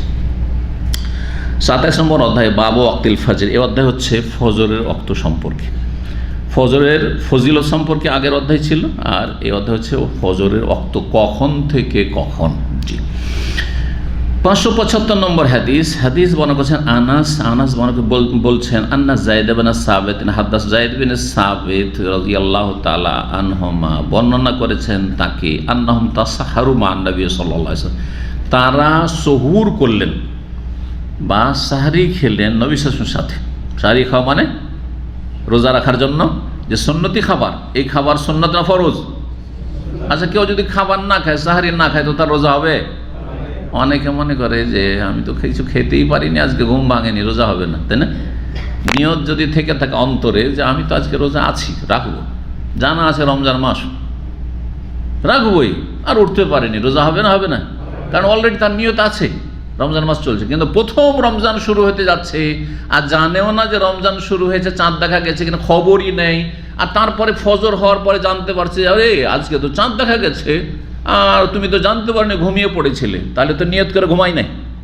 যখন নিয়ত করে ঘুমায়নি, তার রোজা হবে না, একমাত্র তার রোজা হবে না। কিন্তু কেউ যদি প্রথম থেকে জানা থাকে যে আমি চাঁদ দেখে নিচ্ছি সন্ধ্যাবেলা, আর রোজা রাখবার পহিলা রমজানে সাহারি করতে পারলো না, ফজর আজান হয়ে গেল, রোজা হবে না? হবে না, রোজা হবে, কারণ সে নিয়ত করেই ঘুমিয়েছে যে আজকে আমার রোজা আছে। রোজা ধরার জন্য সাহারি খাওয়াটা, সাহারি খাওয়া সুন্নাত, কিন্তু নিয়ত করা ফরজ। কি ফরজ? নিয়ত করা ইবাদতের জন্য শর্ত ফরজ, আর নিয়ত পড়া বেদাত। নিয়ত পড়া বেদাত, নিয়ত করা শর্ত ফরজ, আর সাহারি খাওয়া সুন্নাত। বুঝতে পারলেন না? বললেন না? জি। তো সাহারি করলেন নবী সাল্লাল্লাহু আলাইহি ওয়াসাল্লামের সাথে, তারা সাহাবায়ে কেরাম বেশ কয়েকজন ছিলেন, বলছেন তারা সাহারি করলেন। সুম্মা কামু ইলা সালাত, তারপরে ফজরের সালাতের জন্য সবাই দাঁড়াইলেন। কুলতো, তখন আনাস জিজ্ঞেস করছেন, কাম বাইনাহুমা, আপনাদের সাহারি করা আর ফজরের জামাত শুরু করার মাঝে কতটা ব্যবধান ছিল সময়ের? কালা, বললেন, কাদরু খামসিনা ও সিত্তিনা ইয়ানি আয়াত, আনুমানিক 50 অথবা 60টি আয়াত পড়ার সমান সময় ছিল। এখন 60টি 50টি আয়াত, আয়াতগুলি ছোট ছোট না মাঝারি সাইজের না লম্বা? যদি সূরা রহমান, সূরা ওয়াকিয়ার আয়াত হয়, তাহলে তো খুব ছোট ছোট আয়াত। ইযা ওয়াকাতিল ওয়াকিয়া লাইসা লিওয়াকাতিহা কাযিবা খাফিজাতুর রাফিজা রুজ্জাতিল আরদু রাজ্জা, তাই না? কত ছোট ছোট আয়াত, তাই না? আর রহমান আল্লামাল কোরআন খালাকাল ইনসান, কয়েক 3-4 আয়াত এতিতি হয়ে গেল, তাই না? কিন্তু যদি সূরা বাকারার আয়াত হয়, সূরা বাকারার শেষ দিকে হয়, তো যেটা ঋণ সংক্রান্ত আয়াত, সবচেয়ে লম্বা আয়াত হচ্ছে ঋণ সংক্রান্ত আয়াত। তাহলে বোঝা গেল যে ঋণের বিষয়টি সবচেয়ে বড় বোঝা, এই জন্য সবচেয়ে লম্বা আয়াত ঋণ সংক্রান্ত আয়াত। ঋণ আয়াতুল মুদায়ান বা আয়াতুল দাইন, ঋণ লেনদেনের ক্ষেত্রে লেখাপড়া থাকতে হবে, সময় জানা থাকতে হবে, সময়ের খেয়াল রাখতে হবে, ইত্যাদি ইত্যাদি। তো এই ঋণের আয়াত সবচেয়ে বড় আয়াত। এখন শেষ দিক সূরা বাকারার শেষ দিকে যদি পড়ে আর 50টা 60টা হয়তো অনেক লম্বা হয়ে যাবে। তাহলে এই জন্য সময়ে ধরা মুশকিল। তাহলে আমরা কি করব, মাঝামাঝি ধরে নেব, কারণ মাঝারি আয়াত, একেবারে ছোটও না আর একেবারে বড় লম্বা আয়াতও না। তাহলে আনুমানিক 10 মিনিট তো লাগবে। 50টি 60টি আয়াত পড়তে কতক্ষণ লাগবে? 10 মিনিট লাগবে ধরে নেন। 7 মিনিট, 8 মিনিট, 10 মিনিট, 12 মিনিটও লাগতে পারে। 10 মিনিট ধরে নেন মাঝামাঝি। তাহলে সাহারি খাওয়া শেষ হতো আর একামত হতো, এর মাঝখানে বা আজান হইতো, আজানের সময় হতো, এর মাঝখানে কি থাকতো? 10 মিনিট আনুমানিক সময় থাকতো। কাদুল খামসিন আও সিত্তেনা, 50টি 60টি আয়াত পড়া যাবে এরকম। তখনকার যুগে ঘড়ি ছিল না, না হয় বলে দিতেন যে এত মিনিট আগে আমরা খেয়ে ফেলতাম, তাই না? 576 নম্বর হাদিস, আনাস বিন মালিক রাদিয়াল্লাহু তাআলা আনহু বর্ণিত, আন্না নবী সাল্লাল্লাহু আলাইহি ওয়াসাল্লাম যায়েদ ইবনে সাবিত আস-সাহরান, আনাস বিন মালিক বর্ণনা করছেন যে নবী সাল্লাল্লাহু আলাইহি ওয়াসাল্লাম আর সাহাবী যায়েদ ইবনে সাবিত উভয়ে সাহরি খেলেন। ফালমা ফারাগা মিন সাহুরিহিমা, যখন তারা সাহরি খেয়ে অবসর হলেন, মানে সাহরি খাওয়া শেষ করলেন, কামা নবিউল্লাহ সাল্লাল্লাহু আলাইহি ওয়া সাল্লাতে, তখন নবী সাল্লাল্লাহু আলাইহি ওয়াসাল্লাম ফজরের সালাতের জন্য দণ্ডায়মান হলেন। ফাসাল্লায়া, দুইজনে সালাত পড়লেন। কুলতুলি আনাস, তখন আনাসকে আমি জিজ্ঞেস করলাম, কাম কানা বাইনা ফারাগিহিমা মিন সাহুরিহিমা ওয়া দুখুলিহিমা ফিস সালাতে, কতটা ব্যবধান ছিল সাহারি থেকে অবসর হওয়া বা সাহারি শেষ করা থেকে শুরু করে সালাত শুরু করা পর্যন্ত? কাল কাদরু মা ইয়াকরাউ রাজুল 50 আয়াতান, যতক্ষণ একজন মানুষকে 50টি আয়াত পড়তে সময় লাগে, এতটা সময় ছিল। তাহলে খেতে খেতে খেতে খেতে একবারে আল্লাহু আকবার আজান না হলে ছাড়বেন না, এমনটা না করাই উচিত, যদিও জায়েজ। এটা একটা মাসলা বুঝেন। কিন্তু আমাদের বেশিরভাগ লোকেরা কি করি, খাচ্ছি প্রতিদিন নিয়ম করে নিয়েছি, অথবা খাইছি ঠিক আছে, পানি খাবো তো যখন আল্লাহ আকবার তখন পানি খাবো, লাস্ট পানি এটা আমার, না, এরকম না করে উচিত। আপনি 5 থেকে 10 মিনিট আগেই সব সেরে নেন, এটা হচ্ছে উত্তম সুন্নাত। জায়েজ আলাদা জিনিস, কিন্তু আর আজান হওয়ার পরে ইচ্ছা করে আপনি কিছু খাবেনও না আর ইচ্ছা করে পান করবেন না। তবে হাতে যদি উঠে যায়, লোকমাটা উঠে গেছে, শেষ লোকমা অথবা গ্লাসটা উঠিয়েছেন, আল্লাহু আকবার, আজান পুরা করেন, এটা হাদিসে রয়েছে, ঠিক আছে। আজানের পরেও খেতে থাকবেন, আজানের পরেও পান করতেই আছেন, আজান শেষ হয়ে যাচ্ছে না, এরকম ঝুঁকিতে রাখবেন না যে বিষয়ে আপনার রোজাকে। 577 নম্বর হাদিস বর্ণনা করছেন সাহল ইবনে সাদ রাদিয়াল্লাহু তাআলা আনহু, ইয়াকুল কুনতু আতাসাহহারু ফি আহলি, আমার পরিবারে আমি সাহারি করতাম, নিজের পরিবারের সাথে ফ্যামিলি নিয়ে আমি সাহারি করলাম বাড়িতে।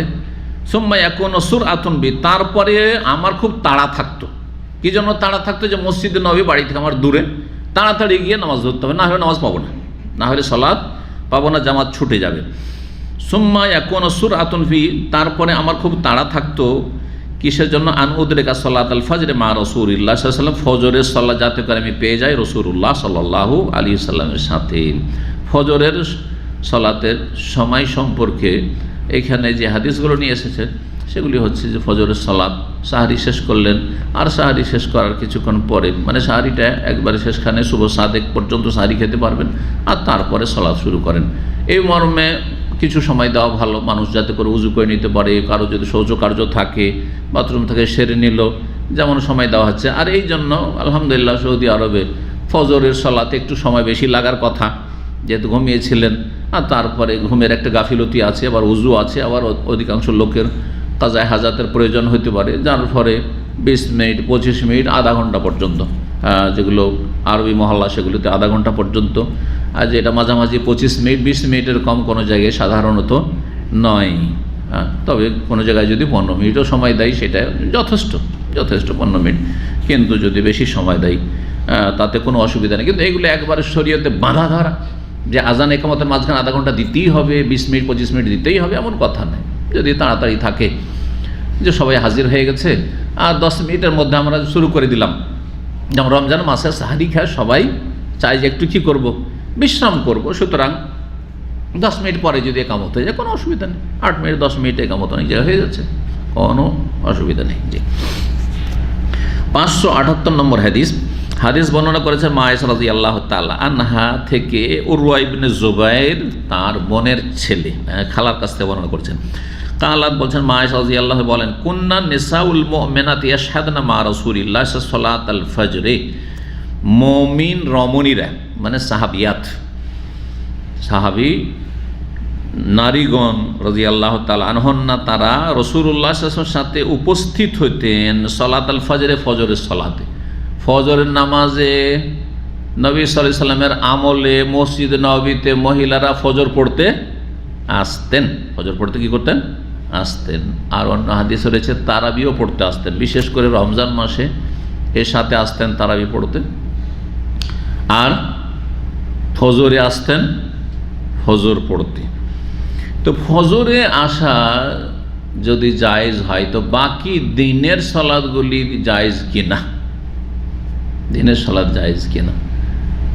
ফজরে রাতে মহিলাদের জন্য ফিতনার আশঙ্কা বেশি না দিনে ফিতনার আশঙ্কা বেশি? দিনে, রাতের বেশি। রাতের অন্ধকারে এদিক সেদিক কারোর সাথে কন্ট্যাক্ট করে নিতে পারে, হতে পারে কি পারে না? আমাদের দেশে যেসব জলসা মাহফিল হয় সেগুলির একটা কিন্তু সাইড এফেক্ট, খারাপ দিক আছে। খবর রাখেন না রাখেন, আল্লাহ হেফাজত করেন, সতর্ক সাবধান। মহিলা সেকশন থেকে ওই দিকে টান দিয়ে কোথা থেকে কোথায় চলে গেছে, বোঝা গেছে? এইরকম দুর্ঘটনা ঘটতে থাকে। এই জন্য জলসা বা মাহফিল কর্তৃপক্ষের জন্য জরুরি যেগুলো খেয়াল অবশ্যই রাখবে, এখানে ভলেন্টিয়ার অবশ্যই থাকবে, যাতে করে অসৎ চরিত্রের মানুষরা তাদের উদ্দেশ্য পূরণ না করতে পারে। আমরা উপকার করতে গিয়ে মানুষের অপকার না করি। তো রাতের অন্ধকারে ফিতনার সম্ভাবনা বেশি, রাতের অন্ধকারে ফিতনার সম্ভাবনা বেশি। তো রাতেই যখন নবী সাল্লাল্লাহু আলাইহি ওয়াসাল্লামের সাহাবী মহিলাগণ, সাহাবিয়াতগণ ফজরের সালাতে আসতেন, এশার সালাতে আসতেন, তাহলে দিনে জোহর আসরে যদি আসে, মাগরিবে আসে তো কোনো অসুবিধা নেই, ওলামারা বলেছেন। কারণ দিনে তেমন ফিতনার আশঙ্কা নেই, দিনে দেখতে পাওয়া যাচ্ছে যে কোথায় কি আছে না আছে। কেউ যদি কোনো খারাপ চরিত্রের হয় তাও এই সাহস করবে না দিনে, কারণ সবাই দেখতে পাচ্ছে। এই কথা ওলামারা বলেছেন। তবে উত্তম হচ্ছে মহিলাদের জন্য বাড়িতে সালাত আদায় করা। আর যারা বলছে না মহিলাদেরকে মসজিদে যেতে দেওয়া হবে না, তাদের ফতোয়া ভুল, তাদের ফতোয়া ভুল। তারা হাদিসের বিরোধিতা করে। তারা বলে মসজিদে গেলে ফিতনা হবে, কিন্তু তাদের মিছিলে গেলে ফিতনা হয় না। আবার এই মোল্লাগুলো সেলফি তুলে মহিলার সাথে, এই বেদাতি মোল্লারা। আবার এই মোল্লাগুলো মিছিল করে মহিলাদেরকে সামনে নিয়ে আগে নি। জি, মহিলাদেরকে নিয়ে চিল্লাতে যাবে, বেদাতি চিল্লাতে যায়, এদের মহিলা হালাকা আছে, মহিলাদের চিল্লা আছে না নেই? তাহলে বেদাতি চিল্লা করছেন, ওখানে ফিতনার ভয় নাই। এক দেশ থেকে এক দেশ কি বলছে, মস্তুরাত, ওদের ভাষা আছে। মস্তুরাতের কি আছে জানেন? এই পরিভাষাটা তাদের, মস্তুরাত মানে আবৃত ঢাকা, নারীদেরকে মস্তুরাত বলে। মস্তুরাতের এগুলো কি হচ্ছে আপনার, ওদের একটা ভাষা আছে চিল্লাতে যাওয়ার আর কি, মস্তুরাতের হালাকা, এরা চিল্লাতে যায়। মহিলা গুরু চিল্লাতে গেছে, ঢাকা থেকে চলে গেছে একেবারে খুলনা, ওই ঠাকুর একেবারে পল্লীগ্রাম, কুড়িগ্রাম, কোথায় কোথায় চলে যাচ্ছে। বেদাত করার জন্য যাওয়া জায়েজ হয়ে যাচ্ছে। আর নবী সাল্লাল্লাহু আলাইহি ওয়াসাল্লাম লা তামনাউ ইমা আল্লাহ মাসাজিদ আল্লাহ, আল্লাহর বাদীদেরকে আল্লাহর মসজিদে যেতে বাধা দিও না, নিষেধ করছেন। পুরুষদেরকে, বাপকে নিষেধ করছেন, স্বামীকে নিষেধ করছেন। তোমার স্ত্রী, তোমার মেয়ে যদি যেতে চায় বাধা দিতে পারবে না, তোমার বোন যেতে চায় বাধা দিতে পারবে না, হে আউলিয়াউল উমুর, হে অভিভাবকরা। তবে অবয়ুতহুন্না খায়রুল্লাহ, তবে বাড়িতে যদি পড়ে তাহলে সেটা তাদের জন্য বেশি উৎকৃষ্ট, বেশি ভালো, কিন্তু জায়েজ, মাকরুহ নয়। জি, মহিলাদেরকে একাকার করে দিচ্ছেন পুরুষ সমাজে নিয়ে গিয়ে, শিক্ষা অঙ্গনে, চিকিৎসালয়ে, সব জায়গাতে, যেখানে সেখানে, সব জায়গায়। বাসে আলাদা ব্যবস্থা নেই, ট্রেনে আলাদা ব্যবস্থা নেই, কোথাও আলাদা ব্যবস্থা নেই, শিক্ষা ব্যবস্থা নেই আলাদা, আর মসজিদে আসলে সব ফিতনা।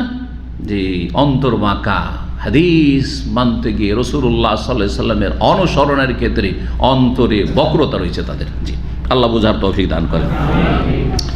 তো বলছেন যে মুমিন নারীরা রাসূলুল্লাহ সাল্লাল্লাহু আলাইহি ওয়াসাল্লামের সাথে হাজির হইতেন ফজরের সালাতে। মা আয়েশা বলছেন মুতাল্লাফিয়াতিন বিমুরুতিহিন্না, তাদের লম্বা চাদরে শরীরকে জড়িয়ে, লম্বা চাদর একবার শরীরে পেঁচিয়ে, মরুত লম্বা চাদর।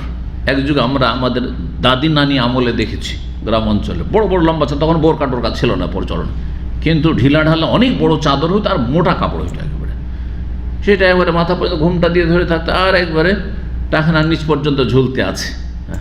নিচে শাড়ি থাক অথবা যাই থাক তাতে কোনো যায় আসে না, কিন্তু গোটা শরীর এত ঢিলা হয়ে ঢেকে আছে যে কোনো দিকে কোনো কিছু বোঝা যায়। আজকাল বোরকাতেও তো বোঝা যাচ্ছে যে কোনখানে কতটা উঁচা নিচে আছে, কিন্তু ওতে বোঝার কোনো অবকাশ নেই। জি, তো পর্দা হলেই হলো। তো এইভাবে তারা ফজর পড়তে আসতেন। সুম্মা ইয়ানকালিবুনা ইলা বুয়ুতিহিন্না, তারপরে তারা ফিরতেন নিজ নিজ স্ব বাড়িতে। হিনা ইয়াকজিয়ানা সালাত, যখন সালাত শেষ হয়ে যেত।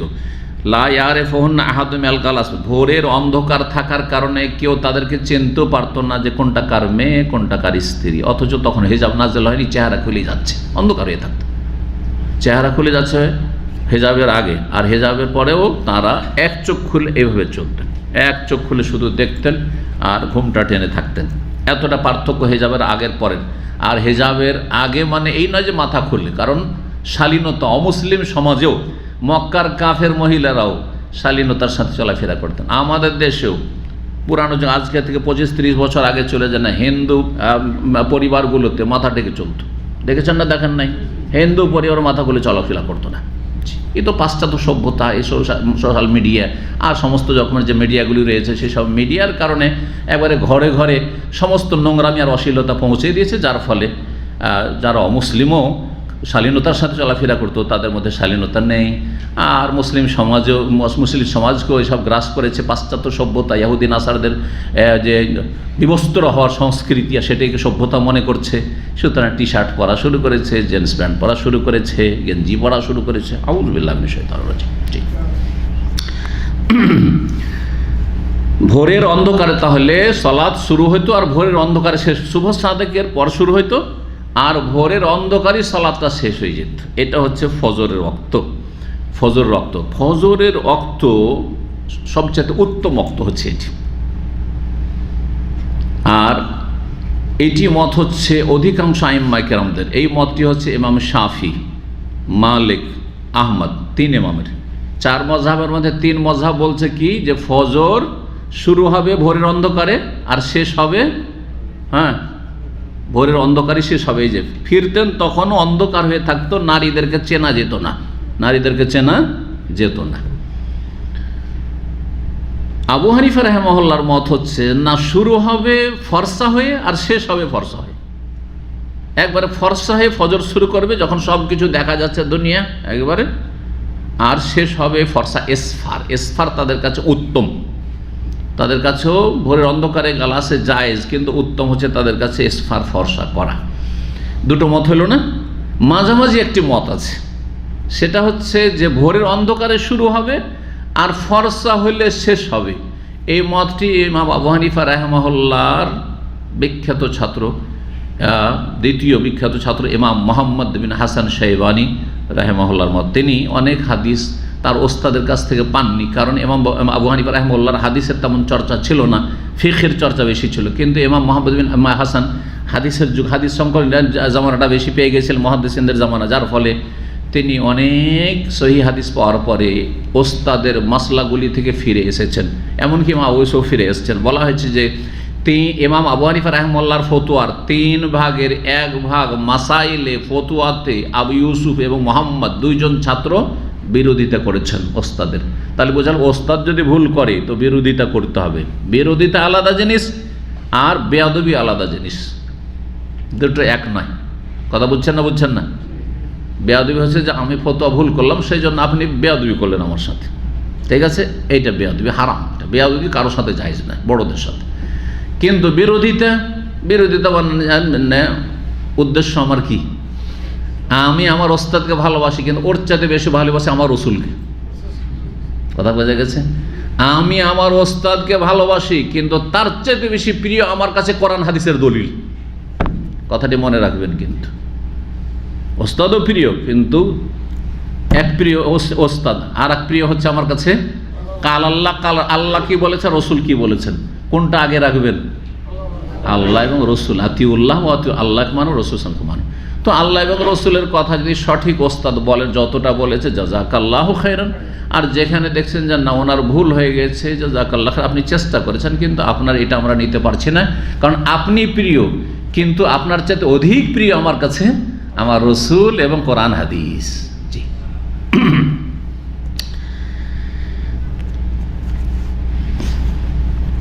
28 নম্বর অধ্যায় বলছেন বাবু মান আদরাকা মিনাল ফজর রাকাত। এই অধ্যায় হচ্ছে যেই ব্যক্তি ফজরের 1 রাকাত পেয়ে যাবে, ফজরে গেলেন আর 1 রাকাত পেলেন, তাহলে আপনি জামাতের সওয়াব পাবেন কিনা। যদি জামাতের 1 রাকাত পান, এটা একটা মাসলা, একটা দিকে এটা হয়ে গেল একটা ব্যাখ্যা। আর একটি ব্যাখ্যা হচ্ছে যে আপনি জাগলেন, কিন্তু এমন লেটে জেগেছেন যে উজু করতে করতে একবার সূর্য ওঠার সময় কাছে এসছে, এখন 1 রাকাত আদায় করতে পারবেন, আর 1 রাকাত আদায় করতে করতেই সূর্য উঠে যাবে, বাকি আর 1 রাকাত সূর্য ওঠার সময় আদায় করতে হবে। তাহলে আপনি এই ফজরটা ওয়াক্তে পেলেন না, আপনার কাজা হয়ে গেল, ওয়াক্ত পার হয়ে গেল? বলছেন না, ওয়াক্ত পেয়ে গেলেন আপনি, ওয়াক্তের ফজিলত 1 রাকাত পেলে পেয়ে গেলেন, 1 রাকাত পেলে পেয়ে গেলেন। ফজরের ক্ষেত্রে রয়েছে এরকম, আসরের ক্ষেত্রে হাদিস রয়েছে আসর 4 রাকাত, ঠিক আছে? আপনি জামাতে গেলেন, তখন মাত্র 1 রাকাত বাকি, 1 রাকাত ইমামের সাথে পেলেন, আপনি জামাতের সওয়াব পেয়ে গেলেন। এটা একটা ব্যাখ্যা। দ্বিতীয় ব্যাখ্যা হচ্ছে বা দ্বিতীয় ক্ষেত্র হচ্ছে যে অনিচ্ছাকৃত আসর লেট হয়ে গেছে, ঘুম এমন এসছে, এমন ক্লান্ত ছিলেন দেশ থেকে এসে, আর শুয়েছেন, সূর্য ডুবতে সামান্য কিছু সময় বাকি আছে, উজু করে দেখছেন যে এখন আমার 5 মিনিট বাকি আছে, সূর্য ডুবতে 5 মিনিট বাকি, এই 5 মিনিট আমি 1 রাকাত নামাজ আদায় করতে পারি। 1 রাকাত আদায় করলে বাকি 3 রাকাত সূর্য ডুবছে বা ডুবার পরে আদায় হইল, তাহলে আপনি আসরের সালাত ওয়াক্তে পেয়ে গেলেন, আপনার সালাত কাজা হয়নি। এবার বোঝা গেছে? এই দুটো সময় যেহেতু সালাত একবারে পার হয়ে যাচ্ছে, সেই জন্য দেখা যাচ্ছে। কিন্তু এছাড়াও অন্য কোনো সালাতেও, জোহরেও আপনি জামাতে গেলেন 1 রাকাত পেলেন, ঠিক আছে? মাগরিবে গেলেন 1 রাকাত পেলেন, এশাতে গেলেন জামাতে 1 রাকাত পেলেন, বা ওয়াক্ত পার হইতে যাচ্ছে আর 1 রাকাত পেলেন, তাহলে আপনি ওয়াক্তেই নামাজটা পেয়ে গেলেন। এমনকি জুমার ক্ষেত্রে স্পষ্ট হাদিস রয়েছে, মান আদরাকা রাকাতাম মিন সালাতিল জুমআতি, জুমার 1 রাকাত কেউ যদি পেয়ে যায়, মসজিদে গেছেন অনিচ্ছাকৃত, ইচ্ছা করে না, ইচ্ছা করে আপনি খুতবা শুনলেন না, আর শেষখানে যাই নামাজ নিয়ে দিচ্ছেন দৌড়, এখানে আশেপাশে কিন্তু এরকম করে লোকেরা, শেষখানে যাবে, বদ অভ্যাস, একবারে শেষখানে যাবে, আর যাওয়ার পরে দৌড়তে দৌড়তে হাফসাইতে গিয়ে শ্বাস ফুলছে, আর কোনো রকম গিয়ে 1 রাকাত ধরলো বা শেষ রাকাতের রুকুটা পেল, অবশ্যই গুনাহগার এরা, আর অনেক নেকি থেকে তারা বঞ্চিত থাকলো, মহরম বঞ্চিত, কিন্তু অনিচ্ছাকৃত হয়েছে। সফর থেকে এসেছিলেন, এক্ষুনি এসে নেমেছেন, হ্যাঁ, অথবা যে কোনো কারণে ওজর ছিল, জাগতে পারেননি, ইত্যাদি হইতেও পারে, মানুষের ওজর হইতে পারে, আল্লাহর কাছে গ্রহণযোগ্য যদি ওজর থাকে। এসে মসজিদে পৌঁছলেন, 1 রাকাত জুমা পেলেন, তাহলে কি করবেন? বাকি 1 রাকাত পড়ে নেবেন, কাজা করবেন, জুমা হয়ে গেল। কিন্তু যদি 1 রাকাতও জুমা না পান, মাসলাটা শুনেন ভালো করে, দৌড়তে দৌড়তে আসলেন, যদিও দৌড়া ঠিক নাই, স্বাভাবিক আসতে হবে, কিন্তু নবী সাহেব নিষেধ করেছেন দৌড় দিয়ে আসবেন না, কিন্তু মানুষের স্বভাব এরকম দৌড় দেয়, এটা রুকু পাওয়ার জন্য কি দৌড় দিচ্ছে দপদপ করে, তাই না? জায়েজ নয় এগুলো, নবী সাহেব নিষেধ করেছেন। জি, আসলেন মসজিদে তাড়াহুড়া করে, ওজর ছিল, ওজর না তাহলে গুনাহগার। আর আসার পরে 2য় রাকাত ধরবো কমপক্ষে, তাও পেলেন না, এসে দেখছেন যে রুকু থেকে উঠে গেল, ইমাম কি হয়ে গেল, রুকু থেকে উঠে গেছে, বা শেষ রাকাতে সেজদায় চলে গেছে, সালাম ফিরেনি, এখন জামাতে লাগবেন না লাগবেন না? জামাতে লাগবেন। এক শ্রেণীর লোকেরা জামাতে লাগে না, আমাদের দেশেরও কিছু লোক হানফি লোকেরা আছে, ওরা এরকম ভুল করে, আর এখানে কিছু জাহিল লোকেরা আছে, আর ওরা এরকম কাজটা করে, যখন দেখছে যে আত্মে হাতে তো বসে গেছে, তখন দাঁড়িয়ে থাকে মসজিদে, থাকে না? কোনো দলিল নেই এরকম দাঁড়িয়ে থাকার, যে অপেক্ষা করেন যদি উঠে তাহলে লাগবো, আর না উঠে তাহলে আলাদা আমরা জামাত শুরু করব, এর কোনো দলিল নেই কিন্তু, সেটা আরবরা করুক অথবা আমাদের দেশের লোকেরা করুক, ভুল বোঝা গেছে কি না? বরং হাদিস আছে যে ওয়াল ইয়াসনা কামা ইয়াসনাউল ইমাম, ইমাম যা করছে সেই কর। ইমাম এখন বসে আত্মহাত পড়ছে, আত্মহাত লেগেছে, আল্লাহু আকবার বসে যান, কি তাকবীরে তাহরিমা দেবেন, আল্লাহু আকবার দিয়ে আপনি বসে যান আত্মহাত, তারপরে সালাম ফিরে দিলে উঠে যান। এখন শেষ রাকাতে জুমার এসে শেষ রাকাতটাও পেলেন না, তাহলে কি করবেন? মাসলা কে জানে? যে জানে হাত তুলবে, হাত তুলে। আর জুমা আপনার হইল না, যেহেতু এক রাকাতও পাননি সেজন্য জুমা আপনার হইল না, কি করতে হবে তাহলে? ওয়ালিউসাল্লিহা জোহরান, হাদিসে জোহর করে না এখন। তাহলে এখন আপনাকে কি করতে হবে? 4 রাকাত, 2 রাকাত জুমা পড়লেই হয়তো জোহরের বিকল্প ছিল, আর হইল না, এখন আপনাকে 4 রাকাত পড়তে হবে। যদি কেউ এইখানে নামাজ তো পেলাম না, তো জুমাটা কাজা করে 2 রাকাত পড়ে নাই, তাহলে তার সালাত আদায় হবে? হইল না। সে জোহরও আদায় করলো না, তার জুমাও হইল না, সে গুনাহগার, জি, কাবিরা গুনাহ করলো। আর বিনা ওজরে এরকম লেট করে তবুও কাবিরা গুনাহ করলো, জি।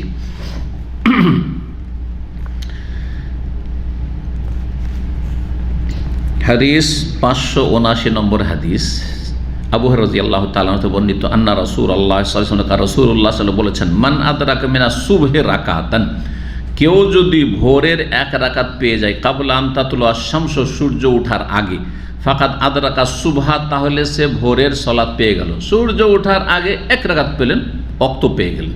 জামাতে 1 রাকাত পেয়েছেন, আপনি জামাতের ফজিলত পেয়ে গেলেন। দুটোই বিস্তারিত বলে ফেলেছি, যদি এটা খাস করে বলে দেওয়া হয়েছে। ফাকাদ আদরাকা সুবহা মানে আদরাকা ওয়াক্তা সুবহ। ওমান আদরাকা রাকাত মিনাল আসর, কেউ যদি আসরের 1 রাকাত পেয়ে যায়, কাবলা আন তাগরুবা, সূর্য অস্তমিত হওয়ার আগে, ফাকাদ আদরাকাল আসর, তাহলে সে আসর জামাত তো ছুটে গেছে, কিন্তু আসরের কি পেয়ে গেল? ওয়াক্ত পেয়ে গেল। কিন্তু সেটা জামাতের ক্ষেত্রে যদি হয় তো সে জামাতের ফজিলত পেয়ে গেল, যদিও ওই ব্যক্তির মতো না যেই ব্যক্তি শুরু থেকে পড়েছে। একজন শুরু থেকে তাকবীর তাহরিমা সহ পড়েছে, অথবা প্রথম রাকাত থেকে পেয়েছে, দ্বিতীয় রাকাত পেয়েছে, আর আপনি শেষ রাকাত, সমান নাকি? সমান না, কিন্তু সর্বনিম্ন আপনি জামাতটা পেয়ে গেলেন, কারণ 1 রাকাত পেয়েছেন। 1 রাকাত পেলেন না, তারপরও জামাতে লাগবেন। মশলাটা হলো ক্লিয়ার করি। গেলেন, দেখলেন যে 4র্থ রাকাতের, আসরে বা জোহরে 4র্থ রাকাতের রুকু থেকে উঠে গেছে, তাহলে ওই রাকাতও পেলেন না, তাহলে জামাত ধরবেন না? ধরবেন না। জামাত ধরবেন, কিন্তু জামাতের ফজিলতটা আপনি পেলেন না, জামাতের ফজিলতটা পেলেন না, অপেক্ষা করবেন না। জামাতের ফজিলত পেলাম না, সেই জন্য আলাদা জামাতের জন্য আমরা দাঁড়িয়ে থাকবো, অথচ ইমাম সালাম ফেরেনি, এটা মন গড়া ফতুয়া। হ্যাঁ, এই ফতুয়ার পিছনে কোনো দলিল নেই, জি। 29 নম্বর অধ্যায়, বাবু মান আদরাকা মিনাস সালাতের রাকাতান। আগেরটা ছিল যে ফজরের শুধু, এখন বলছে যে কোনো সালাতের, জোহর, আসর, আপনার মাগরিব, এশা, জুমা, যে কোনো সালাতের 1 রাকাত যদি পেয়ে যায়, ইমামের সাথে পেয়ে যায় তো জামাত পেয়ে গেল, ওয়াক্তের মধ্যে পেয়ে যায় তাহলে সময়টা পেয়ে গেল, কাজা হল। 580 নম্বর হাদিস, বর্ণনা করেছেন আবু হুরায়রা রাদিয়াল্লাহু তাআলা আনহু, আন্না রাসূলুল্লাহ সাল্লাল্লাহু আলাইহি ওয়াসাল্লাম, রাসূলুল্লাহ বলেছেন, মান আদরাকা রাকাতাম মিনাস সালাতে, কেউ যদি সালাতের 1 রাকাত পেয়ে যায়, ফাকাদ আদরাকাস সালাত, সেই ব্যক্তি সালাত পেয়ে গেল। 1 রাকাত যদি নামাজ পেয়ে যায় তাহলে সেই ব্যক্তি নামাজ পেয়ে গেল। জামাতে যদি 1 রাকাত পেয়ে যায় তো জামাতের ফজিলত পেয়ে গেল। ওয়াক্তের ভিতরে যদি 1 রাকাত পেয়ে যায় তাহলে সে ওয়াক্তটা পেয়ে গেল, তাহলে তার সালাত কাজা হলো না। এখানে আজকের আলোচনা শেষ করছি। ওয়া সাল্লাল্লাহু সাল্লাম আলা নবিয়িনা মুহাম্মদ ওয়া আলা আলিহি ওয়া সাহবিহি আজমাইন।